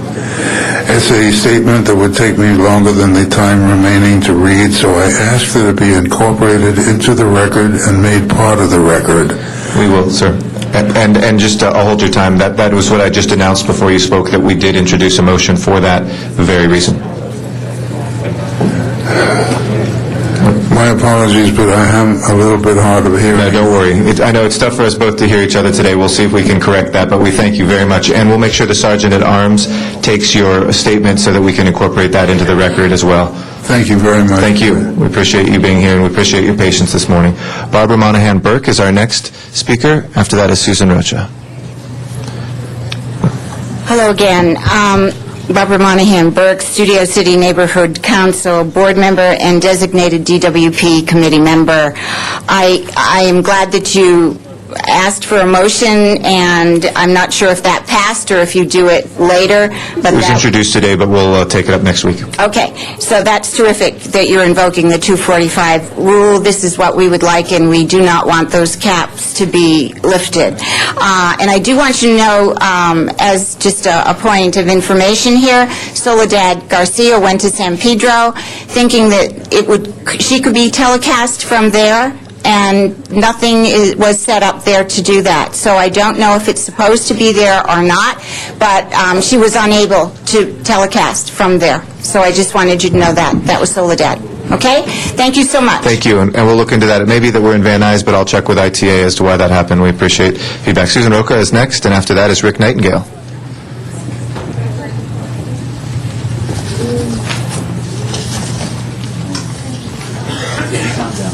I'm somewhat outraged that general comments didn't come first before anything else, because We had an emergency situation with a medical vote that had to happen. I announced at the beginning, I appreciate that, and we try our best to make sure that happens at the outset, but because somebody could only come in for about 20 minutes, Mr. Rosendahl, we had to take that special meeting item first, but our apologies. okay, I want you to all understand what noise and disturbing the peace means. A judge in Phoenix, here's an article in the LA Times, ruled that the Catholic Church amplified sound system shut down, or the priest go to jail for disturbing the peace. So I want our noise laws and disturbing the peace laws enforced too. The Noise Code, Chapter 11, I think it's Section 115.02B, is in conflict with the health and safety codes, and we do have codes, and there are no exemptions for amplified sound, and the laws need to be enforced, and the laws clarified. So yes, this prosecutor and this judge had the guts to say no more, and the priest did turn it off after the judge ordered him to. So something can be done. I want the noise ordinance and the health and safety ordinance clarified, or tell the neighborhood prosecutor, you know, what the law really means, and that there are no exemptions for amplified sounds coming from Catholic churches. And I'm going to give you the copy of the article. Thank you. Thank you. We'll make sure when the sergeant's arms, if you just hand that to him, we'll make sure we have that. Rick Nightingale is our next speaker. Then we'll go back to downtown. Michael Hunt will be our speaker following Mr. Nightingale. Hello, sir. Yes. Good morning, Rick Nightingale. I'll tell you, you really disrespected Los Angeles and everybody else regarding what happened over on the 29th on this KKK thing. You disrespected me. I was here for 2.5 hours to give a talk when you people left the chamber. If you don't like what somebody is saying, you turn your chair around. You get up, you turn your back to them. You are paid to stay here. You are paid to listen to us. My time is worth just as much as your time. I'm an elderly citizen. I can't buy 1 minute of my time back in this world. So I'm here bothering you. I'm sorry. But you are working for all of us here. And you had no right to leave this chamber. I'm telling you right now, that disrespected me and everybody in the city of Los Angeles. I agree with you to what they were saying. I don't like what happened, but that was his freedom of speech. But you turn around, I sued the city in the 70s because somebody a police threw a flashlight at my Corvette and damaged it. It was a bone out. I was going to win. It took me 4 years, 9 months to get to court to win my case. So I know what's going on. You take the money, you put it in an account, you draw the interest, and then that's all. So they're paying them 3%, you're getting 8% or something, or whatever you're doing it. So that it's the game plan, but still, you disrespected us. And when somebody disrespects me, that's worse yet. So I'm like the city attorney says, we're supposed to show you respect and call you sir, Mr. So-and-so, and council person. No, I'll call you by your last name. Because you disrespected me, and I don't think I have to turn around and respect your office because you disrespected your own office for what you people did. And I hope you learn by this. Because it's going to happen. He's going to sue again. He's already stated he's going to sue again, and it's going to happen. Even if you don't like it or not. So I hope you learned a lesson that the city can't afford this. Thank you. Thank you, sir. And there's certainly no rule that you have to say "sir" back. Don't worry. Michael Hunt is our next speaker, and that is in downtown. After that, we'll come back to Van Nuys, and I think Dr. Weissman, oh, he is here. Was that statement submitted before you, sir? Before? We would like to say something as well. Okay. Michael Hunt is our next speaker. Son of a gun. I like that man there. He spoke the truth. I reckon that everybody know that Brandenburg versus the city of Ohio was upheld in the Supreme Court. I like that man. I reckon he's right on time there. My next business or purpose is to tell you that I filed the same lawsuit as Carol Sobel. Matter of fact, she gave me the paperwork. What happened? Carol Sobel got paid. Michael Hunt didn't. That's black and white. She gave me the paperwork 3 or 4 months. I filed the same paperwork as she did. And mine is in the 9th Circuit. Why is that? I'm calling for an investigation in the city attorney's office. It was the exact same paperwork, just filed 3 months earlier. She got paid $250,000. I'm still fighting my case. What's wrong with that picture? It's black and white. Carol Sobel gave me the paperwork. I filed the paperwork, got it in the courts. She got paid about 8 months ago by the city council.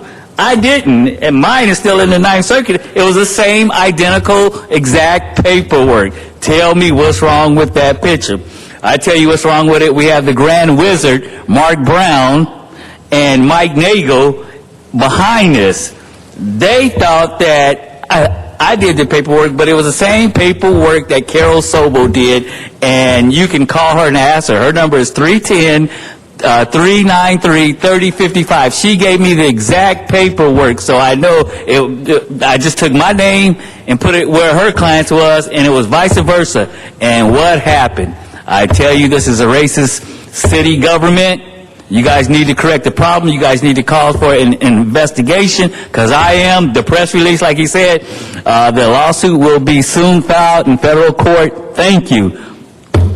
Thank you. Dr. Weissman is our next speaker. After that is Mark Barton. Good afternoon, sir. Daniel Weissman,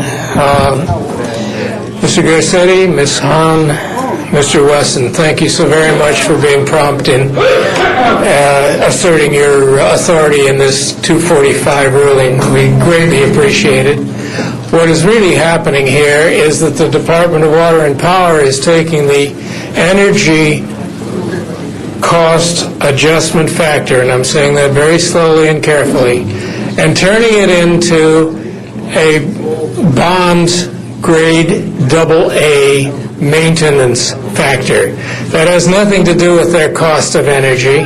It's completely changing what the energy cost adjustment factor is supposed to do. It's raising the cost to every citizen, every customer, with minimal, if any, notification. The ECAF has already become the biggest piece of our electrical bills, and it's now going to become much, much greater. This is an issue of great importance, and we're very pleased to see that it will be fully vetted both through the through the Energy and Environment Committee and then through your entire council.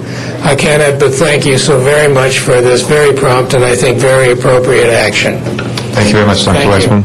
Mark Barton is our next speaker, and then we'll go back to downtown, and Yvonne Michelle Autry will follow. Mark Barton. Hello, sir. You're getting a lot of heat from the public. Mr. Garcetti seems like is the only one that is really paying attention here. That is what happened. And the cameras are showing us. But the cameras are not showing you guys. Right now, there's almost no... I mean, where are the city council members here? Are they taking a nap? Hey, there you go. We have one vacancy on this side and 2 people who are excused today. All right, there is some city council.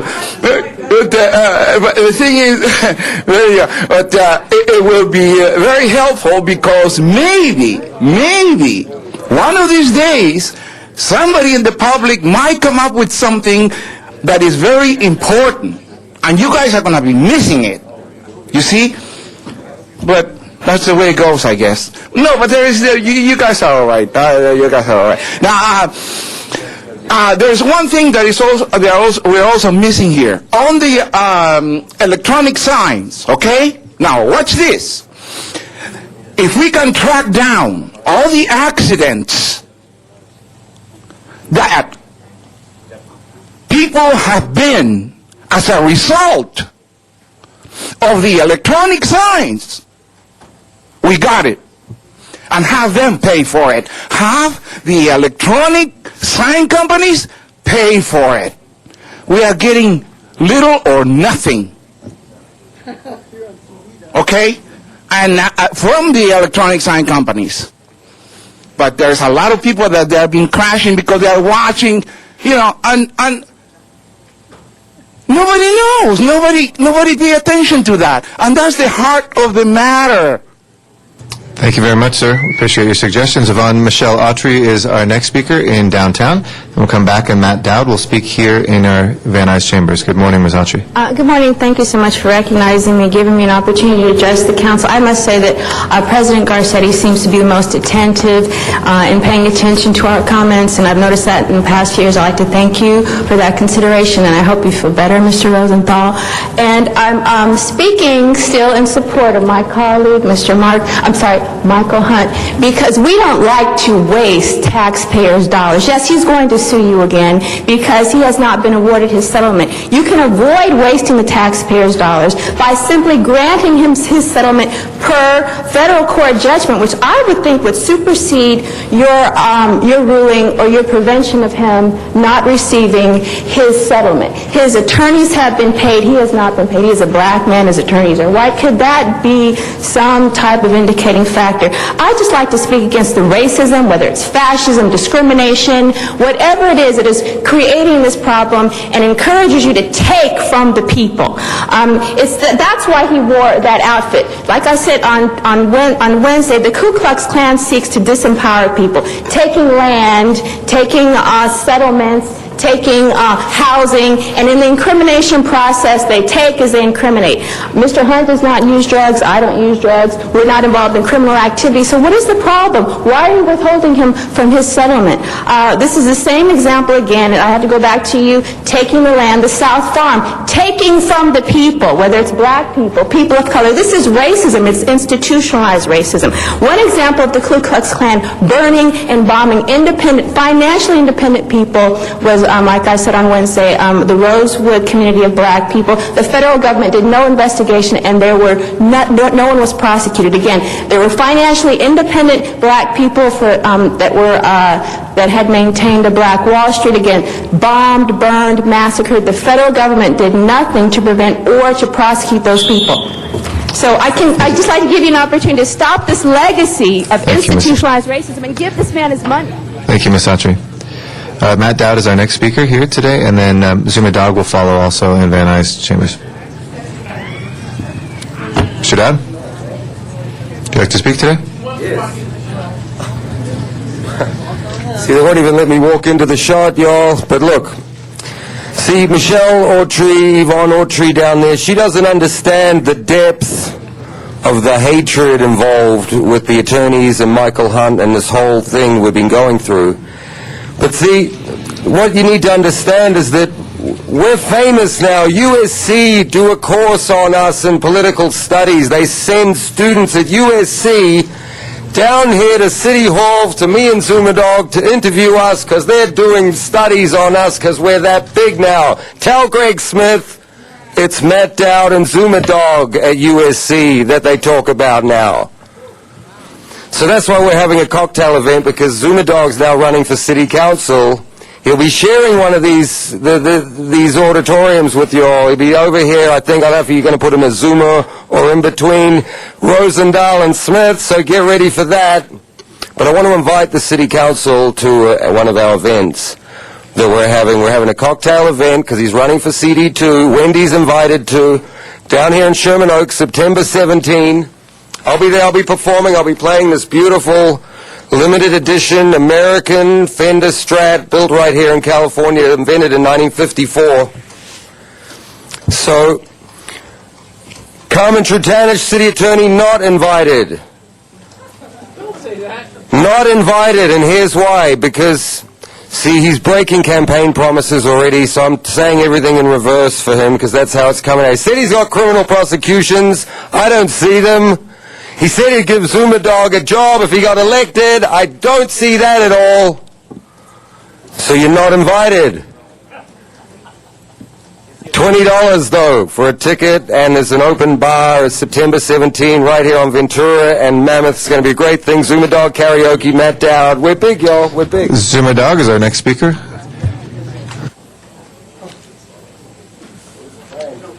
I thought you were going to ban him for 30 meetings.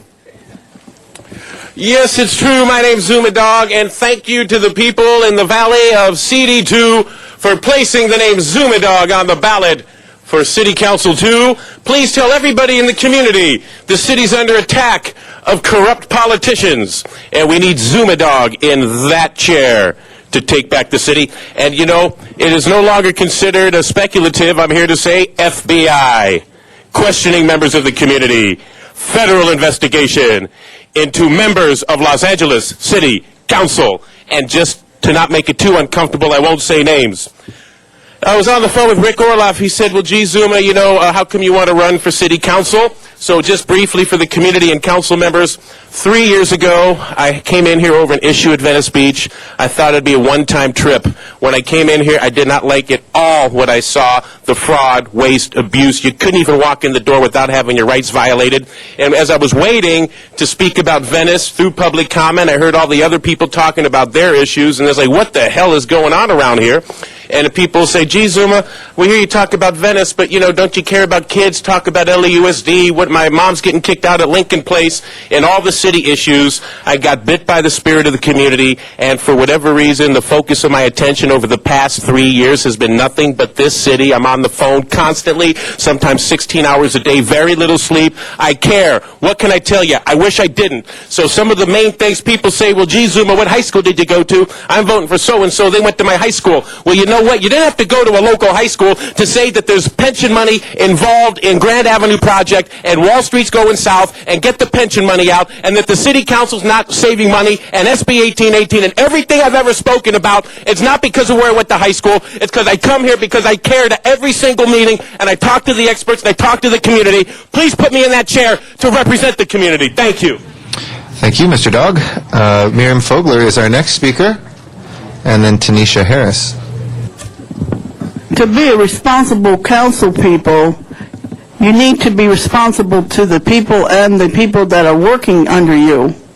And that you don't just go ahead and rob the city and then let the CRA rampage through the communities like a vacuum cleaner and a cancer and just take all that tax money, and then you got, you know, people like Zuma come up here and say furlough layoffs. You can't have that. These people go to school. The middle-class city workers work very hard.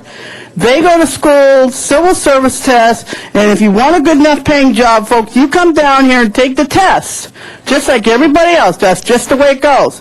As far as the pension concerned, you've got private companies that give pensions.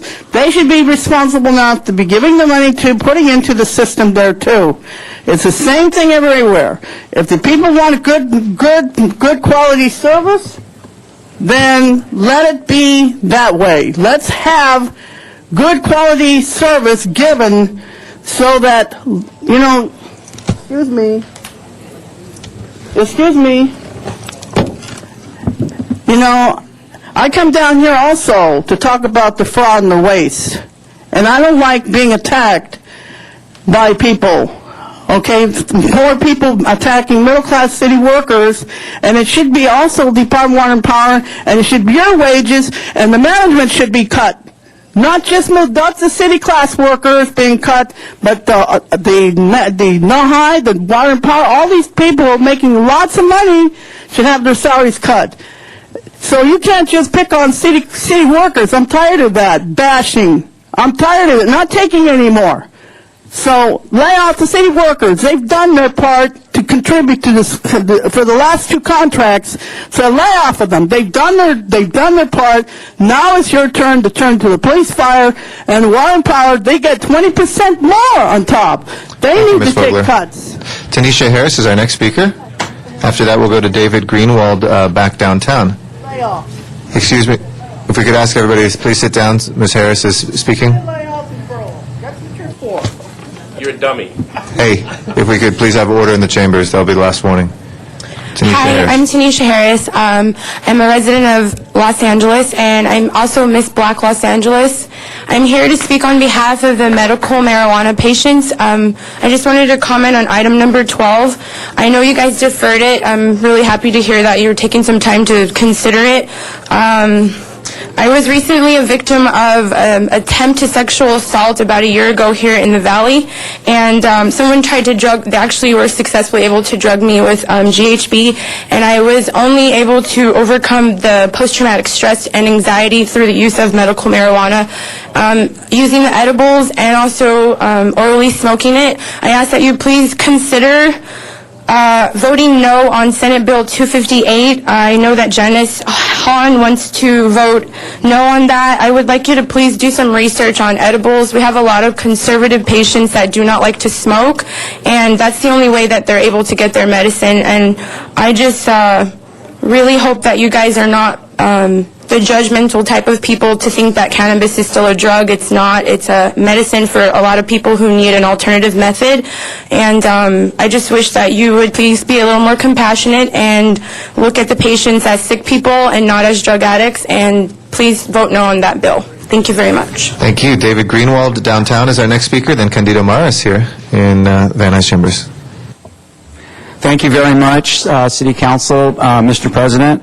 I've come down here from the San Fernando Valley today. I live in Northridge and I work in Chatsworth, and I'm very concerned about the fire department staff and resource reductions that went into effect as of yesterday. We're now in a 12-month fire season, particularly the brush fire. You will recall the tremendous difficulty we had out in Chatsworth and Porter Ranch, and the Cessnon fire and the fires we had in the valley. So I'm very concerned about these particular cuts.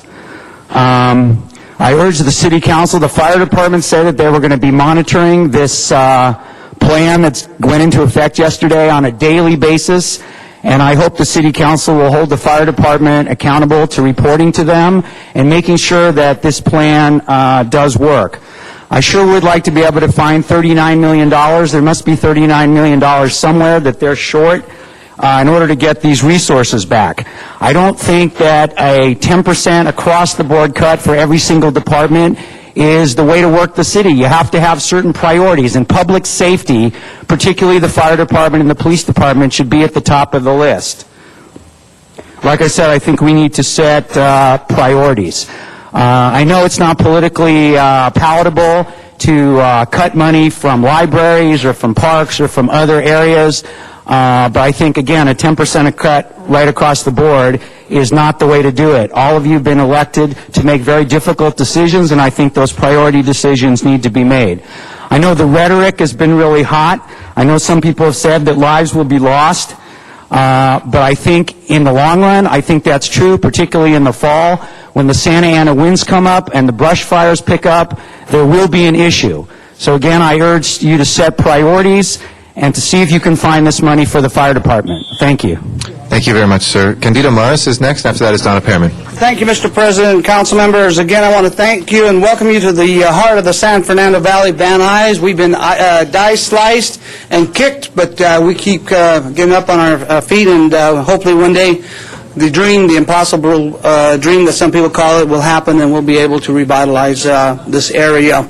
I was at home on Wednesday. I couldn't attend the city council meeting, and I was so pleased to watch and listen to a young lady by the name of Michelle Autry. She was on earlier, and I just want to thank her because she's a new, fresh voice, and we need people like that to come forth. Whether you agree or disagree with her, she's absolutely eloquent. I wish I could speak half as good as she does. And then there was a young man by the name of Michael Garcia who struggled to talk, but he's a brave man because he was willing to get up with all of the things, all the challenges that he has. He was willing to get up there and at least make an attempt of trying to change the outcome of this city. And so I want to thank Michael Garcia also because he inspired me to be here today. I want to talk about the stimulus package that DWP is going to get, but it was given, a report was given this morning, Mr. President, to to a committee, but hopefully we'll hear about it, and I hope that we'll handle that stimulus package in a proper way. There are a lot of good things happening at DWP under the leadership of Mr. Nahai. I want to pass this out, if I may. This happened at a meeting in April at the Board of Water and Power Commissioners. I'll read it to the public. It says, DWP acknowledges Candido Maris for vendor discount savings, over $2 million saved. And I want to thank Ms. Janice Hahn because she gave us the encouragement to pursue that. Do you remember that, Ms. Hahn? We brought that in 2004, and you were the one that encouraged us to continue our fight with that. And the department, if you read it, saved $2 million in 1 year, and so they acknowledge that it's been going on for 5 years, so that's almost, what, $10 million, that because of the encouragement that you gave us, Ms. Hahn, and the small committee that we had, and the DWP workers that came before this council and asked for help. So sometimes things are worth waiting for, Mr. President. I just wish that it's been very costly to me. I never wanted to file a lawsuit against the city, and I hope the city will take a look at this because it's... No, I just hope that it's taken a look at. Thank you. Appreciate it. Donna Perriman is our next speaker. No, I can't do anything. I would love to see Candido for councilman, but he has to run for it. Anyway, I'm here because I care. I canceled my doctor's appointment to be here. Anyway, I'm against the DWP rate hikes. It's not fair, especially for city employees who always seem to be the ones who have to save the city, not the hotel workers and the living wage ordinance. It's not right to let employees make $14 per hour unless they have worked at least 10 years. The rates are already high on DWP. It will seriously hurt the ratepayers. Why not the redevelopment? With all their tall buildings, pay a special high rate because they benefit more. Our hard-working people can't afford to pay more from their shrinking paychecks. I do not believe in furloughs, either state or city. We need these employees. I'm sorry if the city is near bankruptcy, but look at the city council, our mayor, our governor, our CRA, and you'll see who's responsible. I didn't know about number 22 because the special agenda wasn't computer yesterday. So let's get some revenue from the billboard companies. Let's get some real money, not just this $100 for a billboard. So I hope you are coming up with something where you can get some real money from these billboards. I feel that the city, either through the city money or the federal stimulus, shouldn't be spending money on huge projects like the circus that Garcetti loves so much. $30 million. I heard they have entertainers that are either nude or next to. We don't need entertainers like this. I'm against this circus and our cities. I'm against the CRA redevelopment. Let me make that clear. It's redevelopment. I'm against not development, which Miriam pointed out to me, which I agree. And so we need to stop letting our cities take all our money, putting us near bankruptcy. We're the ones having problems, and we can't do it if you keep on raising our rates and taking away our money. So, thank you. Thank you, Donna. We had, Ms. Rowe, you spoke before, is that correct? Okay, so I just want to make sure that we had covered you. We can only do 2 minutes per speaker. I'm sorry for... But Janice Hahn told me to speak. It's 2 minutes per speaker, Ms. Hahn. To change those rules would change it. We'd have to change it to be fair to everybody and give everybody 4 minutes. So it's 2 minutes per speaker for public comment. I'm sorry. I'm sorry. Our apologies. We'll take up item number 14 next, and I'd like to recognize Mr. Reyes. We do have some cards. My apologies, Chris. Thank you, Council President. I first want to thank you for allowing this item to come forward, and maybe we should hear the public comment, then Sure. I can go ahead into the resolution. Okay. Our first speaker is Suyapa Portillo, and after that is Maria, I think it's Guadolo. Thank you all for your patience, and good afternoon. Good afternoon. Can you hear me? Okay. Well, on behalf of the Coalition for Peace and Democracy in Honduras of Los Angeles, which is comprised of various organizations and groups, let me name some of them for you. There's the Committee of Hondurans in Solidarity. There's the Institute of Popular Education in Los Angeles, the Koreatown Immigrant Workers Alliance, Carecen Central American Resource Center, the Chinese Progressive Association, the NCRR, Nikkei for Civil Rights and Redress, the Data Center, MIWAN, the Multi-Ethnic Immigrant Workers Network, Power Youth Center, North American, and the list goes on. We have a huge coalition. We would like to commend Councilmember Reyes, Garcetti, and Huizar for putting this resolution out for us, and want to actually ask you to and urge you to support this resolution. As we said last week, Los Angeles has been a sanctuary for our community since the civil wars of the 1980s. It is a key city. Los Angeles is not just a city here in California. It's a transnational global city where decisions that are made here affect immigration in other countries, affects who comes and who goes, and also affects our family members and fellow organizations back in Honduras. Your support for this resolution will also condemn the more than 1,100 violations to human rights, particularly the killing of, there's been 6 deaths, extrajudicial murders, there has been 4 registered disappearances according to the UN and human rights commissions, over 1,000 illegal detentions, as well as a killing of a transgender individual this last 2 weeks, and threats to many activists, and particularly Padre Andres Tamayo, who is a Jesuit priest, as well as leaders of labor movements and activists. So we are extremely concerned, and we urge you to please vote in support of this resolution. Thank you. Thank you very much. Maria, is it Guardo? And then after that is Ricardo Zelada. En primer lugar, quiero saludarles y decirles que soy centroamericana y miembro. First of all, I would like to say hello and let you know that I'm from Central America. Miembro de la coalición por la paz y la democracia en Honduras. And I'm a member of the Coalition for Peace in Honduras.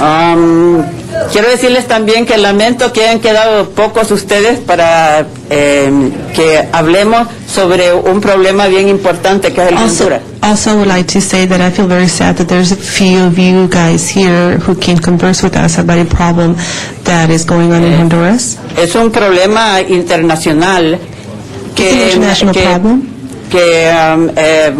ojalá que no termine en una guerra civil y que vaya a traer un gran éxodo de inmigrantes. It's a civil war now. I'm sorry. We hope that this does not end up in a civil war and cause a great exodus from those countries to Los Angeles. Si ustedes luchan por evitar esa guerra, tendría menos problema con los inmigrantes el gobierno de Estados Unidos. If you fight to avoid that war, the civil war from starting, then the United States will have less problems. Sabemos lo que sufrimos nosotros aquí, los inmigrantes. We know what we go through and suffer as immigrants Persecución here. y malos tratos y todo. Persecution, bad treatments and everything. Y como digo, ojalá que se evite esa guerra civil porque nosotros los centroamericanos hemos sufrido tanto. And I hope that civil war is avoided because the Central Americans, we've already suffered a great deal. Y Estados Unidos, el gobierno de Estados Unidos es el único que puede parar ese problema y resolverlo en paz. And the United States government is the only government that can resolve that problem, stop the problem, and come to a peaceful resolution. Que lleven el mensaje, ojalá, a todos los demás compañeros de ustedes para que se resuelva ese problema. I hope that this message is disseminated amongst the rest of your colleagues so that this problem can be resolved. En contra del golpe y que regrese en paz el presidente Zelaya. Against what's going on, and we hope that President Zelaya returns in peace. Thank you. Thank you. Ricardo Zelada is our next speaker, and then Jose Mayorga. Good afternoon. My name is Ricardo Zelada. I am a Salvadorian American citizen, and I'm very aware for the military coup in Honduras.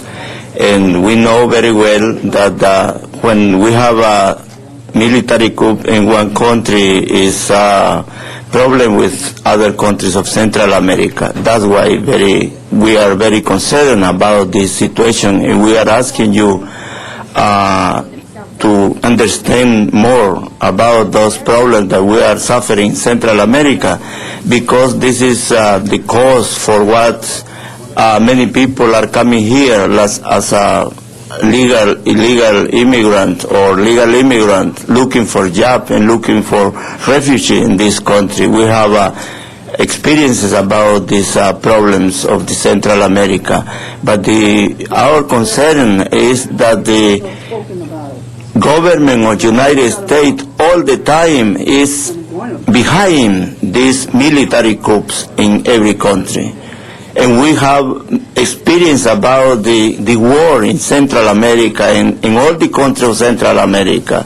We are suffering over there because they made military coups, they made death squads and paramilitaries, and they kill people, and we are suffering there, and we are suffering here.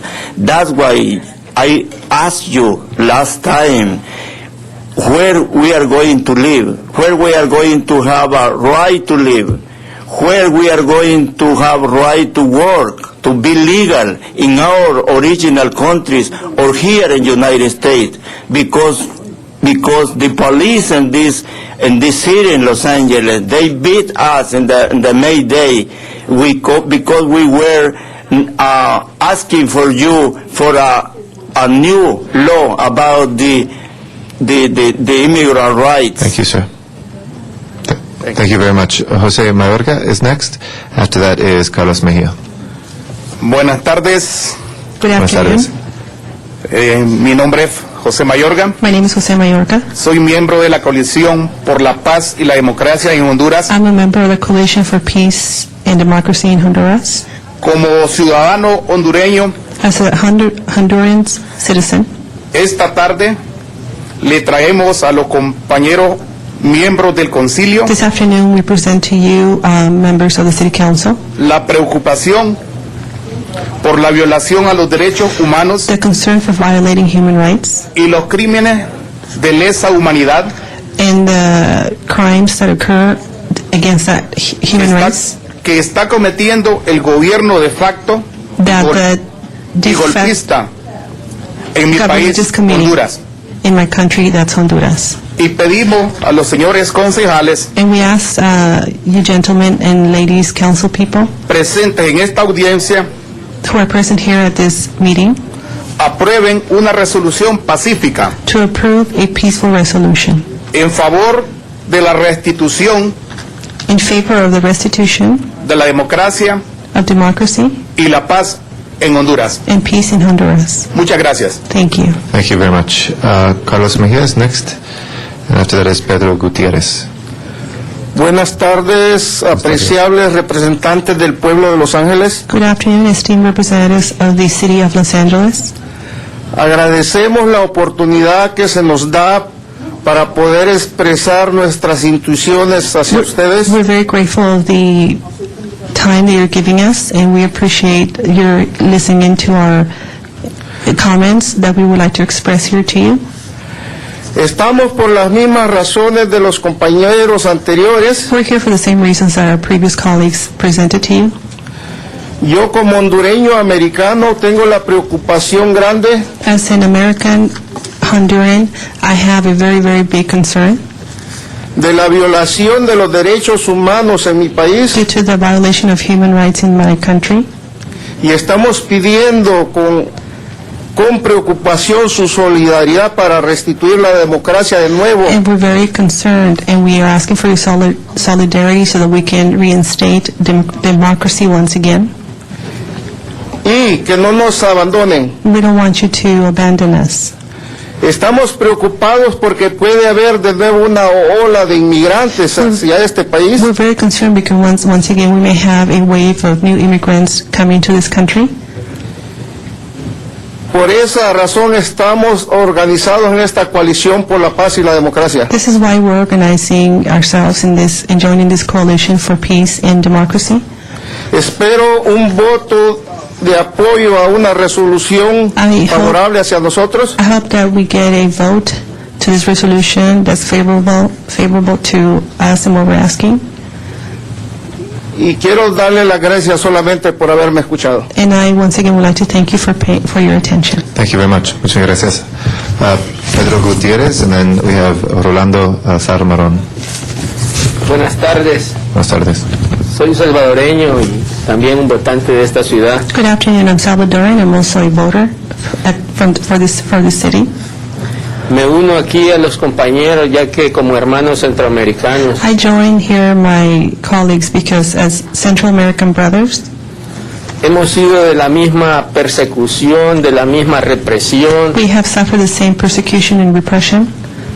y ahora queremos tomar la oportunidad para que el Consejo no se quede sin apoyarnos. And I want to take this opportunity so that the City Council will not be left out from supporting us. Una resolución más de condena a este gobierno One more resolution that condemns this government que no planea quedarse para 1 o 2 semanas, ellos planean quedarse para un largo tiempo. that is not planning to stay just for 2 weeks, they're planning to stay for the long haul. Esa historia quedó atrás en los años 80, no queremos volverla a vivir. That story was already left behind in the 80s. We don't want to relive it again.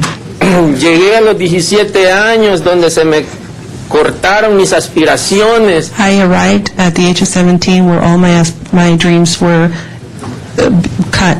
No queremos ni tenemos el espacio para nosotros poderlos recibir a esa cantidad de refugiados. We que don't vendría. want, nor do we have the space to receive that large amount of immigrants that might come if that happens. Al menos que si así fuera, aquí nos van a tener solicitando ayuda para nuestros futuros refugiados. Now, if that were to Muchas occur, gracias. then you would have us here coming continuously, so that asking for help for the future refugees who might come to the country. Thank you.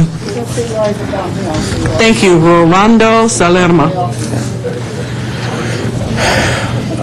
Ladies and gentlemen, honorable members of the City Council, thank you for giving us this opportunity to talk to you. One of the things that's made our country big, respectable around the planet is that we have this thing that we call Constitution. We, the people, made the decision. We have these places over here in which we can express our discontent, that no matter how way you're going, but we have the chance to express that thing. These same principles that rule this country is being shut down in Honduras. The people have been quiet down like that.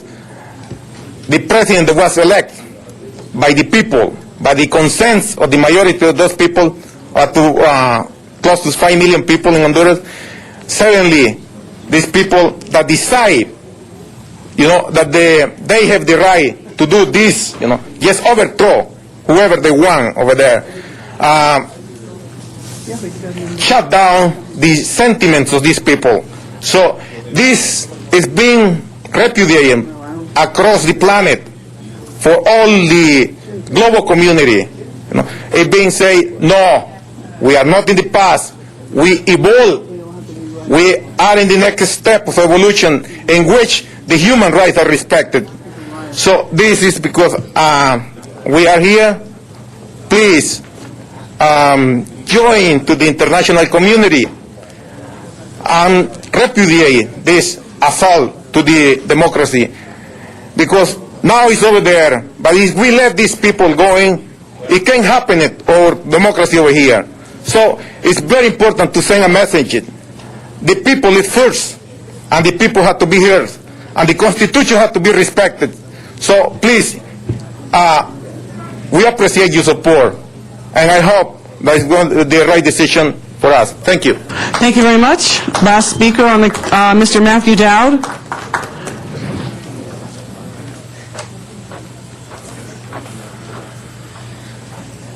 So, thank you. I'm hearing a lot of good things from these people. These are things that we've been here for years. These are big issues, upholding democratic rights, human rights, principles that people take for granted right here, and even stomp upon according to a federal judge. So it is important, and that's why we do this, to make sure that you don't cross the bounds that people set here through generations, because you don't like it, or I don't like that expression. No, that's what they're doing. They do it all over the world. So no, America's important to me, and this council needs to tell Eric Garcetti to call Obama, get on the phone to Obama, and make something happen, right? Mr. Huizar. Reyes is up first. Mr. Reyes, I'm sorry, Mr. Reyes has time left on the clock. Thank you, Councilman. Thank you, colleagues. Well, thank Councilman Huizar for joining me on this resolution. Colleagues, some folks might ask, why is a municipality dealing with an international issue? But Los Angeles, as has been stated, is a transnational global city. Here in Los Angeles, we have over 45,000 Hondurans living here today. In California, the number is larger. We're close to, United States, we're close to 270,000 Hondurans. So when we look at the impact, it is very real for many families here in the United States and here in Los Angeles. So I want to thank the Los Angeles Coalition for Peace and Democracy in Honduras for their leadership. Thank you for your hard work. They essentially are suffering, and my deepest apologies for not being able to address you sooner. I know many of you have jobs and families and making the sacrifice to be here, so thank you so much for your patience. So it is with sadness that I present this resolution today. Its intent is to call for peaceful resolution to the crisis in Honduras that are essentially violating human rights. So far, 6 persons have died. 6 persons are in critical condition. Over 1,046 persons have been arrested. 68 of them are minors. 28 are foreigners not from that country. And they're still continuing to arrest today in Honduras. This brings much anguish and despair to many Hondurans and Honduran Americans who live in my district and throughout the city. So it is important that Los Angeles join other cities and states and countries to call for a resolution that is peaceful and guarantee respect for human rights.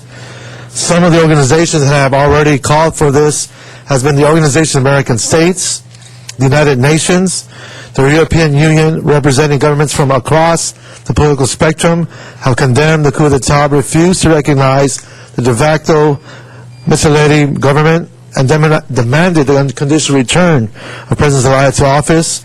On July 1st, 2009, the Organization of American States voted unanimously to suspend Honduras from participating in the OAS unless President Zelaya was returned to office within 3 days. The World Bank and the Inter-American Development Bank have suspended aid and loans to Honduras. U.S. Secretary of State Hillary Rodham Clinton announced on July 7, 2009, that Costa Rican President Oscar Arias would seek to negotiate a solution to the crisis, and President Zelaya and the de facto government have agreed to mediation with President Arias. So you can see this is an international event. This is an event that affects us in our own backyards.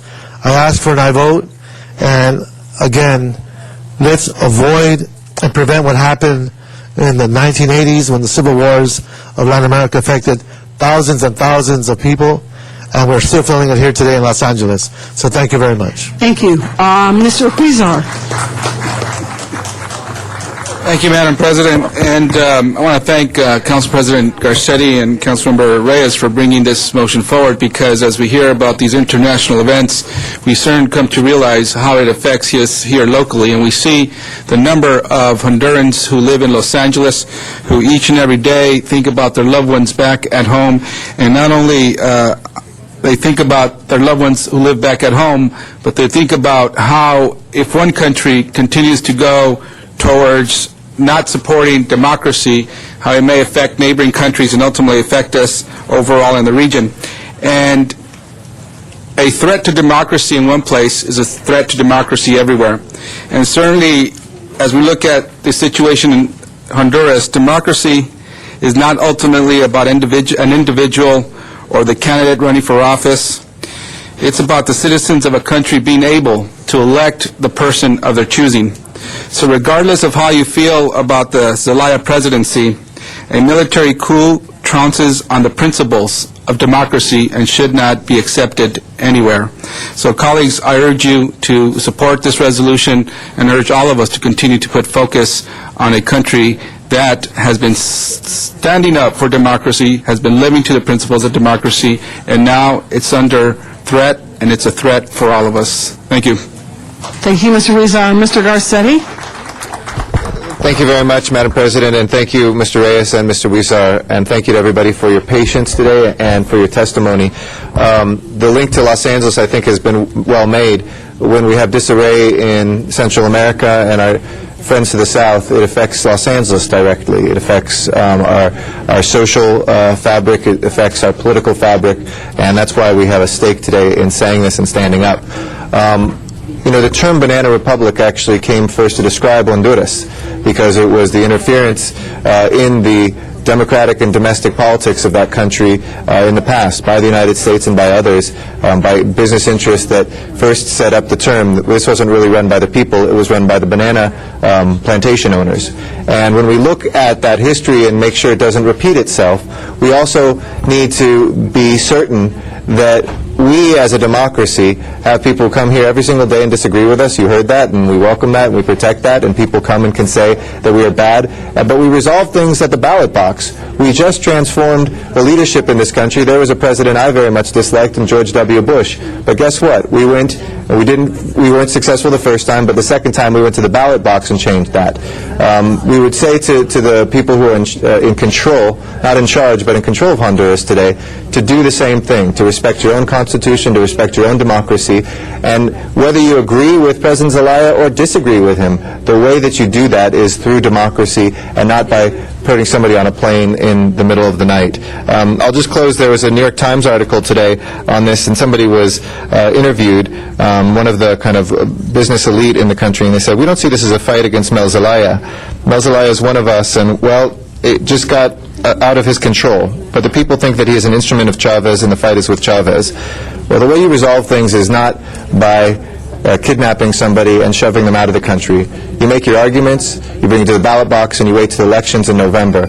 And I hope that it was said that the United States should have a strong voice on this. The United States has not recognized this government. It continues with the UN and others to call on peaceful resolution, and I know that will benefit the people of Los Angeles, Hondurans, everywhere, and all democracy-loving people in this country, in this world. Thank you. Thank you, Mr. Garcetti. There are no further speakers in the queue, so Madam Clerk, would you please open the roll on this item, close the roll, and then tabulate the vote. 11 ayes. Thank you. Congratulations. Our next item? Next item, Madam President, is item number 6, and that was called special for cards. All right, item number 6. Mr. Arnold Saxon, City Hall, downtown.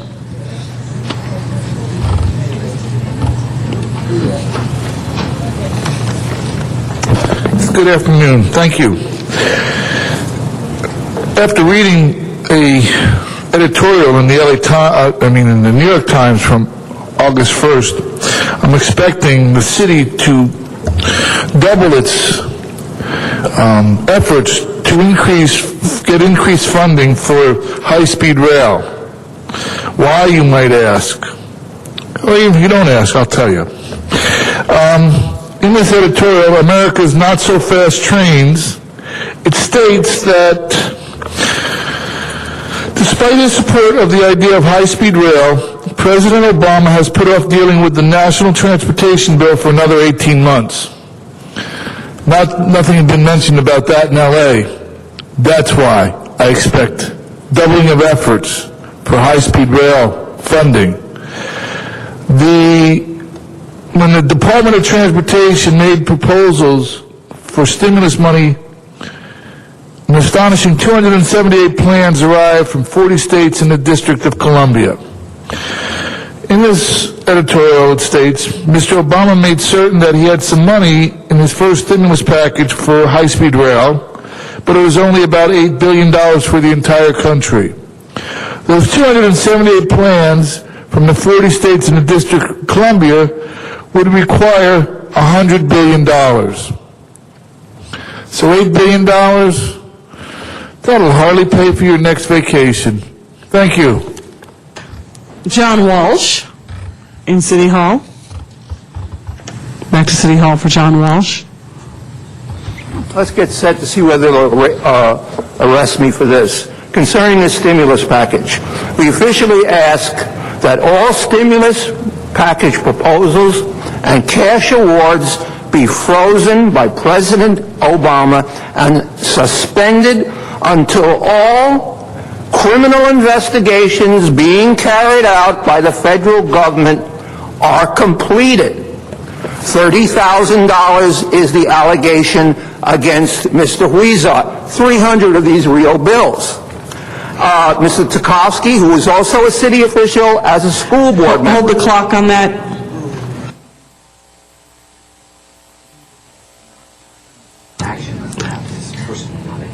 Okay, I would just like to urge you, Mr. Walsh, to not direct your comments to specific council members and to speak to the body. Thank you. Please start his clock again.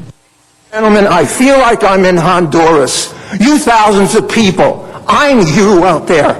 I can't even say, I just want to finish by saying, if we live in a city where a member of the public cannot quote the LA Times but not be threatened by arrest, and incidentally, if you want to, ladies and gentlemen, HollywoodHighlands.org, the only media that tells you what's happening. It's disgusting, and it's fascist.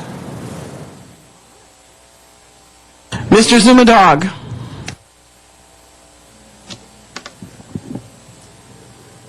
Yes, thank you, Los Angeles City Council and the decent people of the city of Los Angeles watching at home. What we're talking about is federal stimulus money. We've heard so much about it. And I would like to remind City Council that Barack Obama is watching. I'm here to warn City Council. The FBI is questioning community members about Los Angeles City Council over bonds, real estate, pension money, these types of projects. I'm here to say a couple council members are in trouble. Watch how you spend this money. I'm here to remind you, this federal stimulus money is for public sector jobs, to create jobs, let's say members of the public that have a plan for a project of community benefit, they can get going and it'll create jobs. It's for that. And I'd like to say on the record, my name's Zumadog. I'm running for Los Angeles City Council in the Valleys District 2. And if I were a council member, I would say to make sure that this money is used for public jobs. It's not to go into the general fund, and make sure it goes for what it's for, because we have a very bad habit in this city of having the money be appropriated for something and it disappears. You know why the federal government is investigating the city of Los Angeles? Because the money disappears. Look at Grand Avenue Project. It ain't going anywhere. And what happens is the money's gone, okay? You talk about front-end loaded spending, they back-end loaded spent it, and this money is not allowed to be used for paying for your mess. This Obama stimulus money is not allowed to be used to pay to clean up your mess. It can't go to LAX, it can't go to DWP, it can't go to the ports to pay for existing public jobs, jobs out of the general fund. And as city council member, I'm issuing a very stern and urgent warning that we have federal investigators under watch over everything you've done. And I don't want to see smugness. The city's in trouble. Fix it. Mr. Matthew Dowd. It's good, y'all. It's very good. Potential councilman. It's like executive, character right there. He's ready to make decisions and do the things that hurt, like tighten belts and, make sure that this money, Mr. City Attorney, federal money, doesn't get wasted. See, it's the American recovery, so you've already blown it. I don't even want to get into that. We covered the blame. And the federal government will uncover the real blame, but that's not what we're talking about. We want to move forward. Positive steps, running for city council, like we heard right here. It's all you can do is try and be the change you want to see. So if we really want to be serious, Zumadog, Matt Dow, we talked about all these things so many times. We're here. It's not easy to get here for free. That marks the end of the speaker cards, and there are no speakers in the queue, so Madam Clerk, would you please? Madam President, I'm sorry, there's no action required on this. All right, so will we just note and file, or? Actually, just no action required. No action required. Okay, what's the next item? Next item is item number 11, and that was called special for cards. All right, Arnold Saxon, City Hall.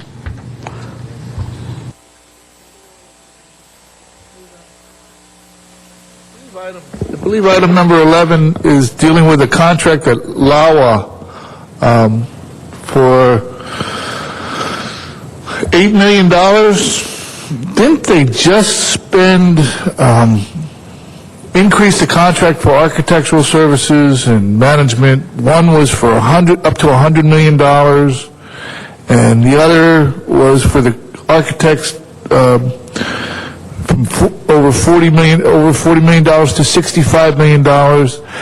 Both those contracts, and neither one of them, and this one for engineering services, neither one of them, none of them for the actual work. So you've got $70 million in contracts for management, but nothing showing up on the road itself. And the management that's chosen, I ask people to go out to LAWA, take a look at the administrative building, walk in and look at the model, and ask yourselves, well, how do the planes get to the the new unbuilt midfield concourse that was planned but won't show up? Thank you. Mr. Matthew Dowd. Matthew Dowd.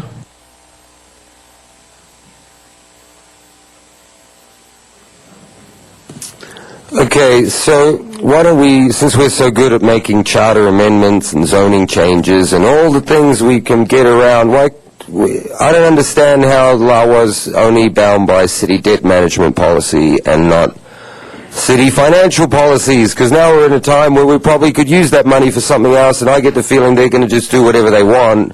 This is like $9 million. It better be an automated pavement or something. Thank you. And that is the last card? Is that right? Okay, that will close public comment on item 11. Anybody wishing to be heard from the council? If not, let's go ahead and prepare the roll and tabulate the vote. 10 ayes. That is approved. Next item called special, please. Next item, Mr. President, is item 13, and Councilmember Hahn had called that special, but she's advised that, or requesting that that matter be continued to September 11th. Okay. There's no objection to continuing that till the 11th of September. We will do that. Next item called special, please. Next item is item 15, and that was called special for cards. Okay. Mr. John Walsh is next in downtown. We'll come back here for Zuma Dog. This concerns the city attorney appointing special prosecutors for crimes on school grounds. I am an employee of LAUSD and have been for 1/4 of a century. I worked a few days ago. I want to say that you should sign nothing with my boss. I'm not walking up here and talking off the top. With my boss, and I say this knowing I may very well be fired. Monica Garcia was summoned before the grand jury. She hired a criminal lawyer. The LA Times talked to their criminal lawyer. I'm not going to mention the name of the lawyer. Negotiated a limited immunity deal and is testifying against Jose Huizar in his criminal trial. And incidentally, the VIP organization that gave out the bribes later became Lane, and Lane is where Garcetti's wife works. So I don't think that Carmen Trutanich, a real man who was called a liar and there's no apology from Laura Chick, I'm telling you Mr. right President, now. I do not think he's talking about item number 15. Thank you. Just for the record, too, my wife does not work at Lane. I'm sure there's other corrections to make to that, but wanted to state that very clearly for the record. Zuma Dog is our next speaker, and then Donna Pearman.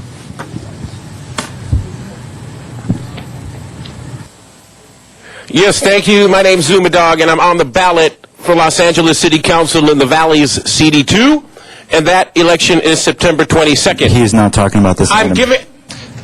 We know who you are. Sir, you've said that before today, and so that, sir, if you could please speak on the special event motions, please. There's always new people coming to town, okay? Sir, if you could please speak to the special event motions. If you're not prepared to do that, that will end your testimony. Of course I'm prepared to do it. I've been coming here for 3 years. I'd like to say there's been no person in this city who's come down here and said the special event fee waiver is abusive, it's racketeering, it's corrupt. Guess what? Now they're doing something about it. But I'm still seeing wasteful spending. So as a candidate for council, if I were sitting in this seat, if people vote me here, I will say that I don't want the city to waste 1 penny on wasteful stuff like this, okay? We are talking about an all-hell's break loose scenario. Did you hear the pension lady, Sally Choi? She warned you. The options you have on the table, none of them are viable. It's smoke and mirrors. The unions haven't agreed for what you're asking for. The amount of early retirements will not cover the expenses. What we are talking about after $7 billion of pension money is that the city cannot afford to operate itself. And we're coming down to firings, not because I like it. I'm here to advise and warn and predict. And so when it comes to these special event fees, let me just say, Zumadog, as a candidate for city council, I would demand more accountability and less wasteful spending. And I'm here to say I need to remind everything I need to temper with, hello, the federal government is investigating City Hall all up and down.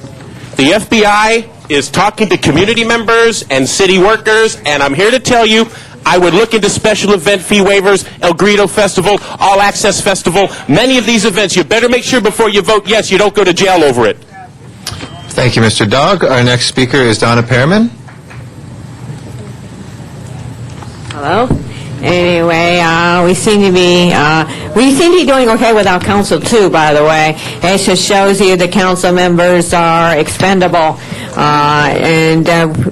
Let's see, anyway, if we want to have somebody in 2, I say that we should... Is she talking about this item? Sorry, if we could talk about the special events, please.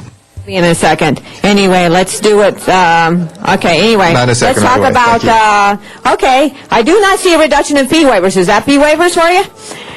Maybe even more, though I do see a fee. The one that I don't like especially is the Ecuadorian Independence Day Parade for $28,554. I'm tired of paying for all these different types of cultures on my dime. Where's a Welsh Day Parade? Please don't have an event for my culture. Our city is in trouble. Our mayor's spending too much time away, so we can't afford these fee waivers. We can't afford 3 times a week fee waivers. With the CRA doing all this redevelopment, we don't have... taking all our tax increment money, it means we don't have much money. And how come our city employees can have so much trouble in taking away their raise when we are still to continue doing these fee waivers? I really haven't seen a fee waiver that I much like. And if you don't have the money and you're broke, you simply can't use it. As simple as that. So I'm going to just let it off with 22 seconds and vote no on fee waivers. Thank you. Thank you, Donna. Miriam Fogler is our next speaker, and after that is Matt Dowd. I'm having members of the public that come here and speak, the truth, okay, some of the things. But some of the things I don't understand why. I can't understand why you can't get your house in order here and have people have to come up here and tell you that there's going to be furloughs and layoffs. And what I'm saying is he may not support it or he may not be against it, but he's coming out and very outspoken, and there's other people that are doing it too, okay? The fact of the matter is that if you don't get your house in order, there's going to be a lot of people that are going to be losing jobs here, and you need that public money coming to the city to go to to help to keep the jobs here in the city jobs. Okay, if you're going to use this money wrong, that it's supposed to be earmarked to pay for these services for sanitation or sewage, all this other stuff, folks, I'm just telling you right now, we're going to have problems here. You don't stop this freelance spending that you're doing here with the Michael Jackson thing and then the circus thing. All these fee waivers is just constituting us a unconstitutional craziness here at City Hall. No charter is you're not following the charter. There's nothing here. I think the Valley should reconsider about succession. They should get rid of the CRA and stop the CRA bankrupting the city, and also stop their stupid lawsuit against the state of California, folks. Because we know state of California Ma'am, if you supersedes could the bring it city. back to special events, please. You're violating my right to speak the truth here. What you're doing here, you're violating my rights about the fee waivers. You have no right to collect money and then turn it around and sue the state of California when you know, in fact, the CRA is a bunch of crooks. In my opinion, they're a bunch of crooks, and they need to be shut down now. Thank you, ma'am. Matt Dowd is our next and our last speaker. You have 1 minute, sir. Yeah, thank you. If you're watching this on Channel 35, it's Los Angeles City Council. Sir, if you could... we're talking about special events fee waivers in the city of Los Angeles. Thank you. It's all fun and games when everybody else talks off the topic and everything's a joke, but no, you're going to come down on us, well, don't even trip. Because Eric Garcetti has items here. I'm talking about him. See, Eric Garcetti had to make these people reimburse these. It's a victory for us, because before we got here, all these kind of things were getting flicked through the agenda, and because he got caught with an ethics violation, and we're onto it with his mom and his dad, now he has to put these through without interruption from the city. Focus on the special events motion. Sir, just as I was stating the record, since that was an inaccuracy, we had the reimbursements consistently even before I was on the city council. But thank you for taking credit for it yourselves. Yes, can Channel 35 get the 10 seconds back? Can they get their 10 seconds back? Go ahead, you have 5 more. Okay, thank you. Some of these are good, and I'm going to approve them. I'm going to look for an aye vote and Zumadog and CD too. And thanks so much. That will close our general public comment on this item. If we can please prepare the roll and tabulate the vote. 10 ayes. That is approved. Next order of business, please. Council has motions for posting and Those are referral, posted and referred. and that clears the desk. All righty. Any announcements, colleagues? Ms. Hahn. Right.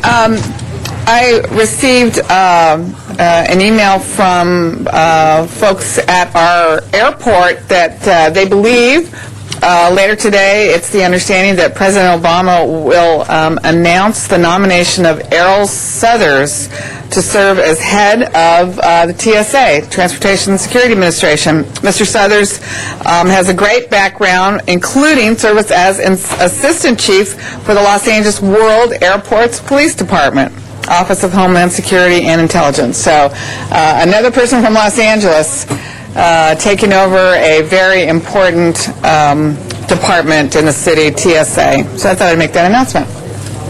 All right, Mr. Labange. Thank you very much. Due to the work of the Department of Water and Power, the east side of Lake Hollywood Reservoir is now open to walk again and enjoy that preserve.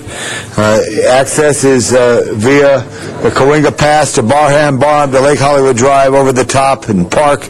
You get a great walk to a beautiful facility. Thank the Department of Water and Power. It was closed since 2005 in that very, very big storm. Thank you very much. And Ms. Hahn for number 2. Another announcement. We'll take it out of next week. Mr. Parks and I want to remind people that this is the 43rd annual Summer Watts Festival happening this weekend, and it will be held around 103rd and Compton. Yeah, that's why we're wearing these same colors. But want to give a shout out to Tommy Jaquette, who every single year has been responsible for making sure that festival goes on in Watts. So we give a shout out to Tommy Jaquette for his hard work on that. For those who know Tommy, it's his 41st year that he's been the executive director, and he's got a very serious health problem right now. So we give out our prayers to him. Thank you. Any other announcements, colleagues? Do we have adjourning motions today? Yes, if I could ask everybody in council chambers to please rise for our adjourning motions. Ms. Vogler, if you can, are you able to rise for adjourning motions? If you can't, don't worry. Ms. Hahn, go ahead. You might have seen this in the news recently, but an entire family from San Pedro was killed recently when their car skidded off the 5 freeway down by Mission Viejo, and they were on their way to Legoland, and the entire family was killed in the crash. So I would like us to adjourn today in the memory of the Sandoval family, 37-year-old Juan Antonio, his wife Belinda, who was 33, their 2 daughters, 11-year-old Nayali and 4-year-old Natalie, and their 6-year-old niece, Andrea Flores, was in the car as well. Juan Antonio, known as Tony, was the manager of a Rolling Hills Estates Burger King, while Belinda worked at a Torrance Burger King. They'd been married for 12 years and lived with their daughters in San Pedro. They were a very tight-knit family, were very close to all of their family members, Tony's siblings, most of whom lived in Southern California. The article in the paper talked about how the family got together almost every Sunday to enjoy each other. They attended the St. Peter Catholic Church in San Pedro, where they were very active members. Recently, Tony and little Natalie, whose birthdays were one day apart, celebrated their special day at a large family barbecue in the park over the 4th of July weekend. And just last weekend, the family gathered again in San Pedro to celebrate Belinda's birthday. So this is a very, very terrible tragedy. It's hit a family very hard. They're trying to raise money right now for the funeral. My office is obviously going to try to help them with that, but there is a car wash tomorrow at Toberman's Settlement House in San Pedro, which is at the corner of First and Santa Cruz in San Pedro. So if anybody watching this would like to participate in that, and if you would like to help this family, the family members who will be having to bury, 5 people. If you would like to help with that, you can either contact my office or contact Jennifer at 424-215-5626. Thank you, Ms. Hahn. Are there any motions, Ms. Perry? Actually, I have another. Go ahead. No, that's all right. Go ahead, Ms. Hahn. Finish it. Okay, I have another one. Charles Gravett, who was 69 years old. I'd like us to adjourn in his memory as well. He was born in Arkansas, moved to the Harbor area with his parents and 11 brothers and sisters when he was young. One of his brothers, Peter Gravett, is a local resident in San Pedro and very involved with port security measures. But Charles attended Channel Heights Elementary School, Dana Junior High, and San Pedro High School, where he was a member of the track team, played basketball. He also attended Harbor College and Long Beach City College. In 1960, he enlisted in the United States Army Reserve, where he served for 6 years, receiving an honorable discharge in 1966 with the rank of Specialist 4th Class. During his active duty, he served at Fort MacArthur and in Fort Ord, California. As an adult, he loved reading, camping, gardening, and had a passion for track and field. He was employed by AT&T for 30 years and served as a union president for more than 10 years. Charles is survived by his wife of 43 years, Martha, 2 daughters, Dana and Carrie, his grandchildren, 7 brothers, one of which I mentioned that's a friend of mine. And he had over 60 nieces and nephews, and the funeral services were held this morning at Green Hills. Thank you. And you want to be added to that, Mr. Labange, or you had a motion? I think all members on both those will miss on it. We'll add to Ms. Hahn your name on that one as well. Ms. Perry. Thank you. I'd like to adjourn in memory of Juliana Flores. Juliana was killed in a car accident near her home off of Broadway in Vernon on September the 8th, 2008, and her family asked me to do this again because a year after her death, her family, friends, and neighbors are uniting to honor her memory on September the 13th, 2009. Thank you. Thank you, Mr. Reyes. President, I'd like to adjourn in the honor of Mr. Jose Al Nunez. He passed away on July 4th, 2009. A constituent of mine was greatly influenced by Mr. Nunez and asked if I can adjourn in his honor.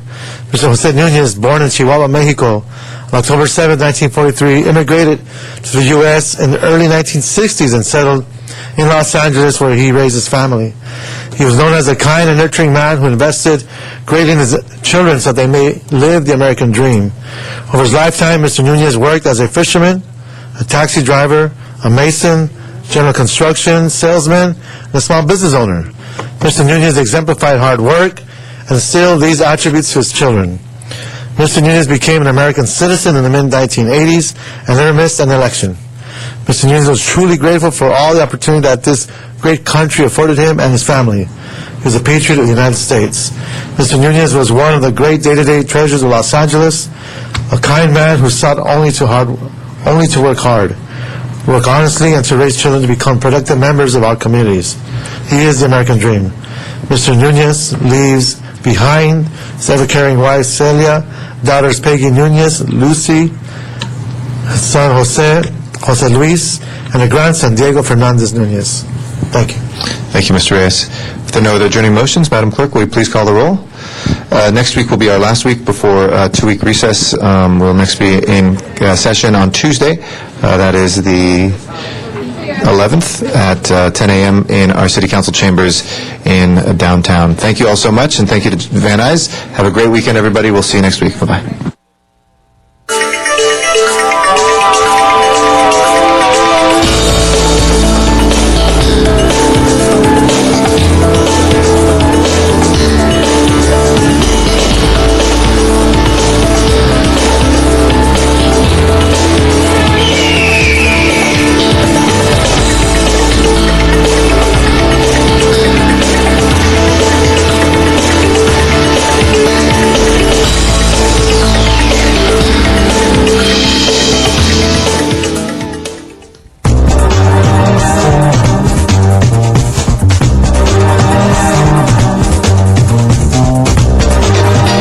City View Channel 35. Your city, your channel.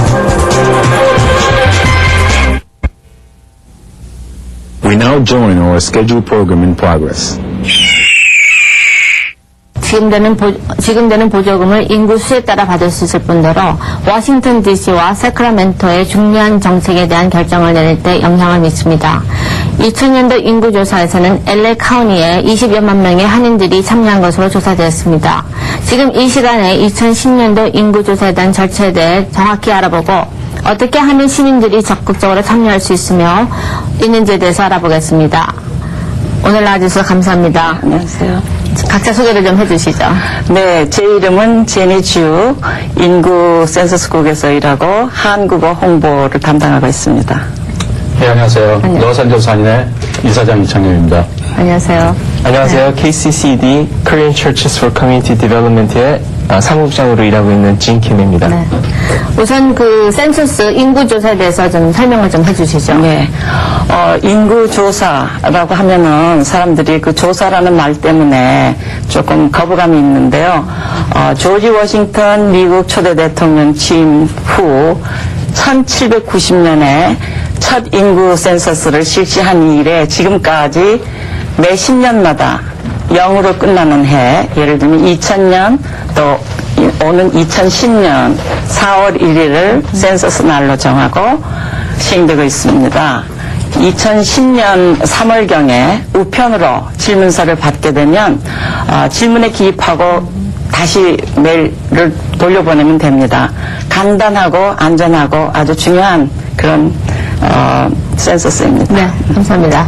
인구조사가 왜 중요한지 우리 이사장님 좀 말씀해 주시죠. 예, 그 인구조사가 중요한 이유는, 맨 10년마다 인구조사 한 후에, 그 데이터를 갖고서 저희가 정치구역구를 설정합니다.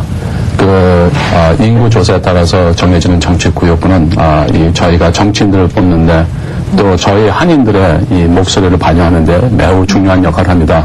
그리고 또 정부에서도 이렇게 그 자금을 나눠줄 때 LA시 같은 경우도 이제 이렇게 2000년도에 이 인구조사가 제대로 안 됐기 때문에 거의 2억 불의 돈을 못 받았습니다. 그래서 참 이 인구조사는 저희한테 직접적으로 영향을 미치는 매우 중요한 일입니다. 네, 감사합니다. 인구조사를 정확하게 해서 LA시에서 어떤 노력을 하고 있는지 좀 설명해 주시겠어요? 노력하는 거는요, 우선 누구든지 2010년 4월 1일 기준으로 미국 영토 내에 살고 있으면 연령, 인종, 성별, 치료신분에 관계없이 다 개설될 수 있다는 거, 그거를 명심하면 좋겠어요. 또 유학생이나 또 상사지사, 또 3개월 이상 체류자, 영주권자나 시민권자나 누구든지 미국에 살고 있으면 꼭 참여를 해야 됩니다. 그리고 또 이거는 이제 우편으로 되는 거기 때문에 우리가 정확한 하고 완전한 데이터를 갖기 위해서 사람들을 많이 모집해서 주소 확인 작업을 했어요. 그리고 이제 앞으로 또 내년을 위해서 9월 달부터 더 적극적으로 이제 사람들을 모집하고 또 시행해 나갈 겁니다. 예. 그리고 또 한 가지는 우리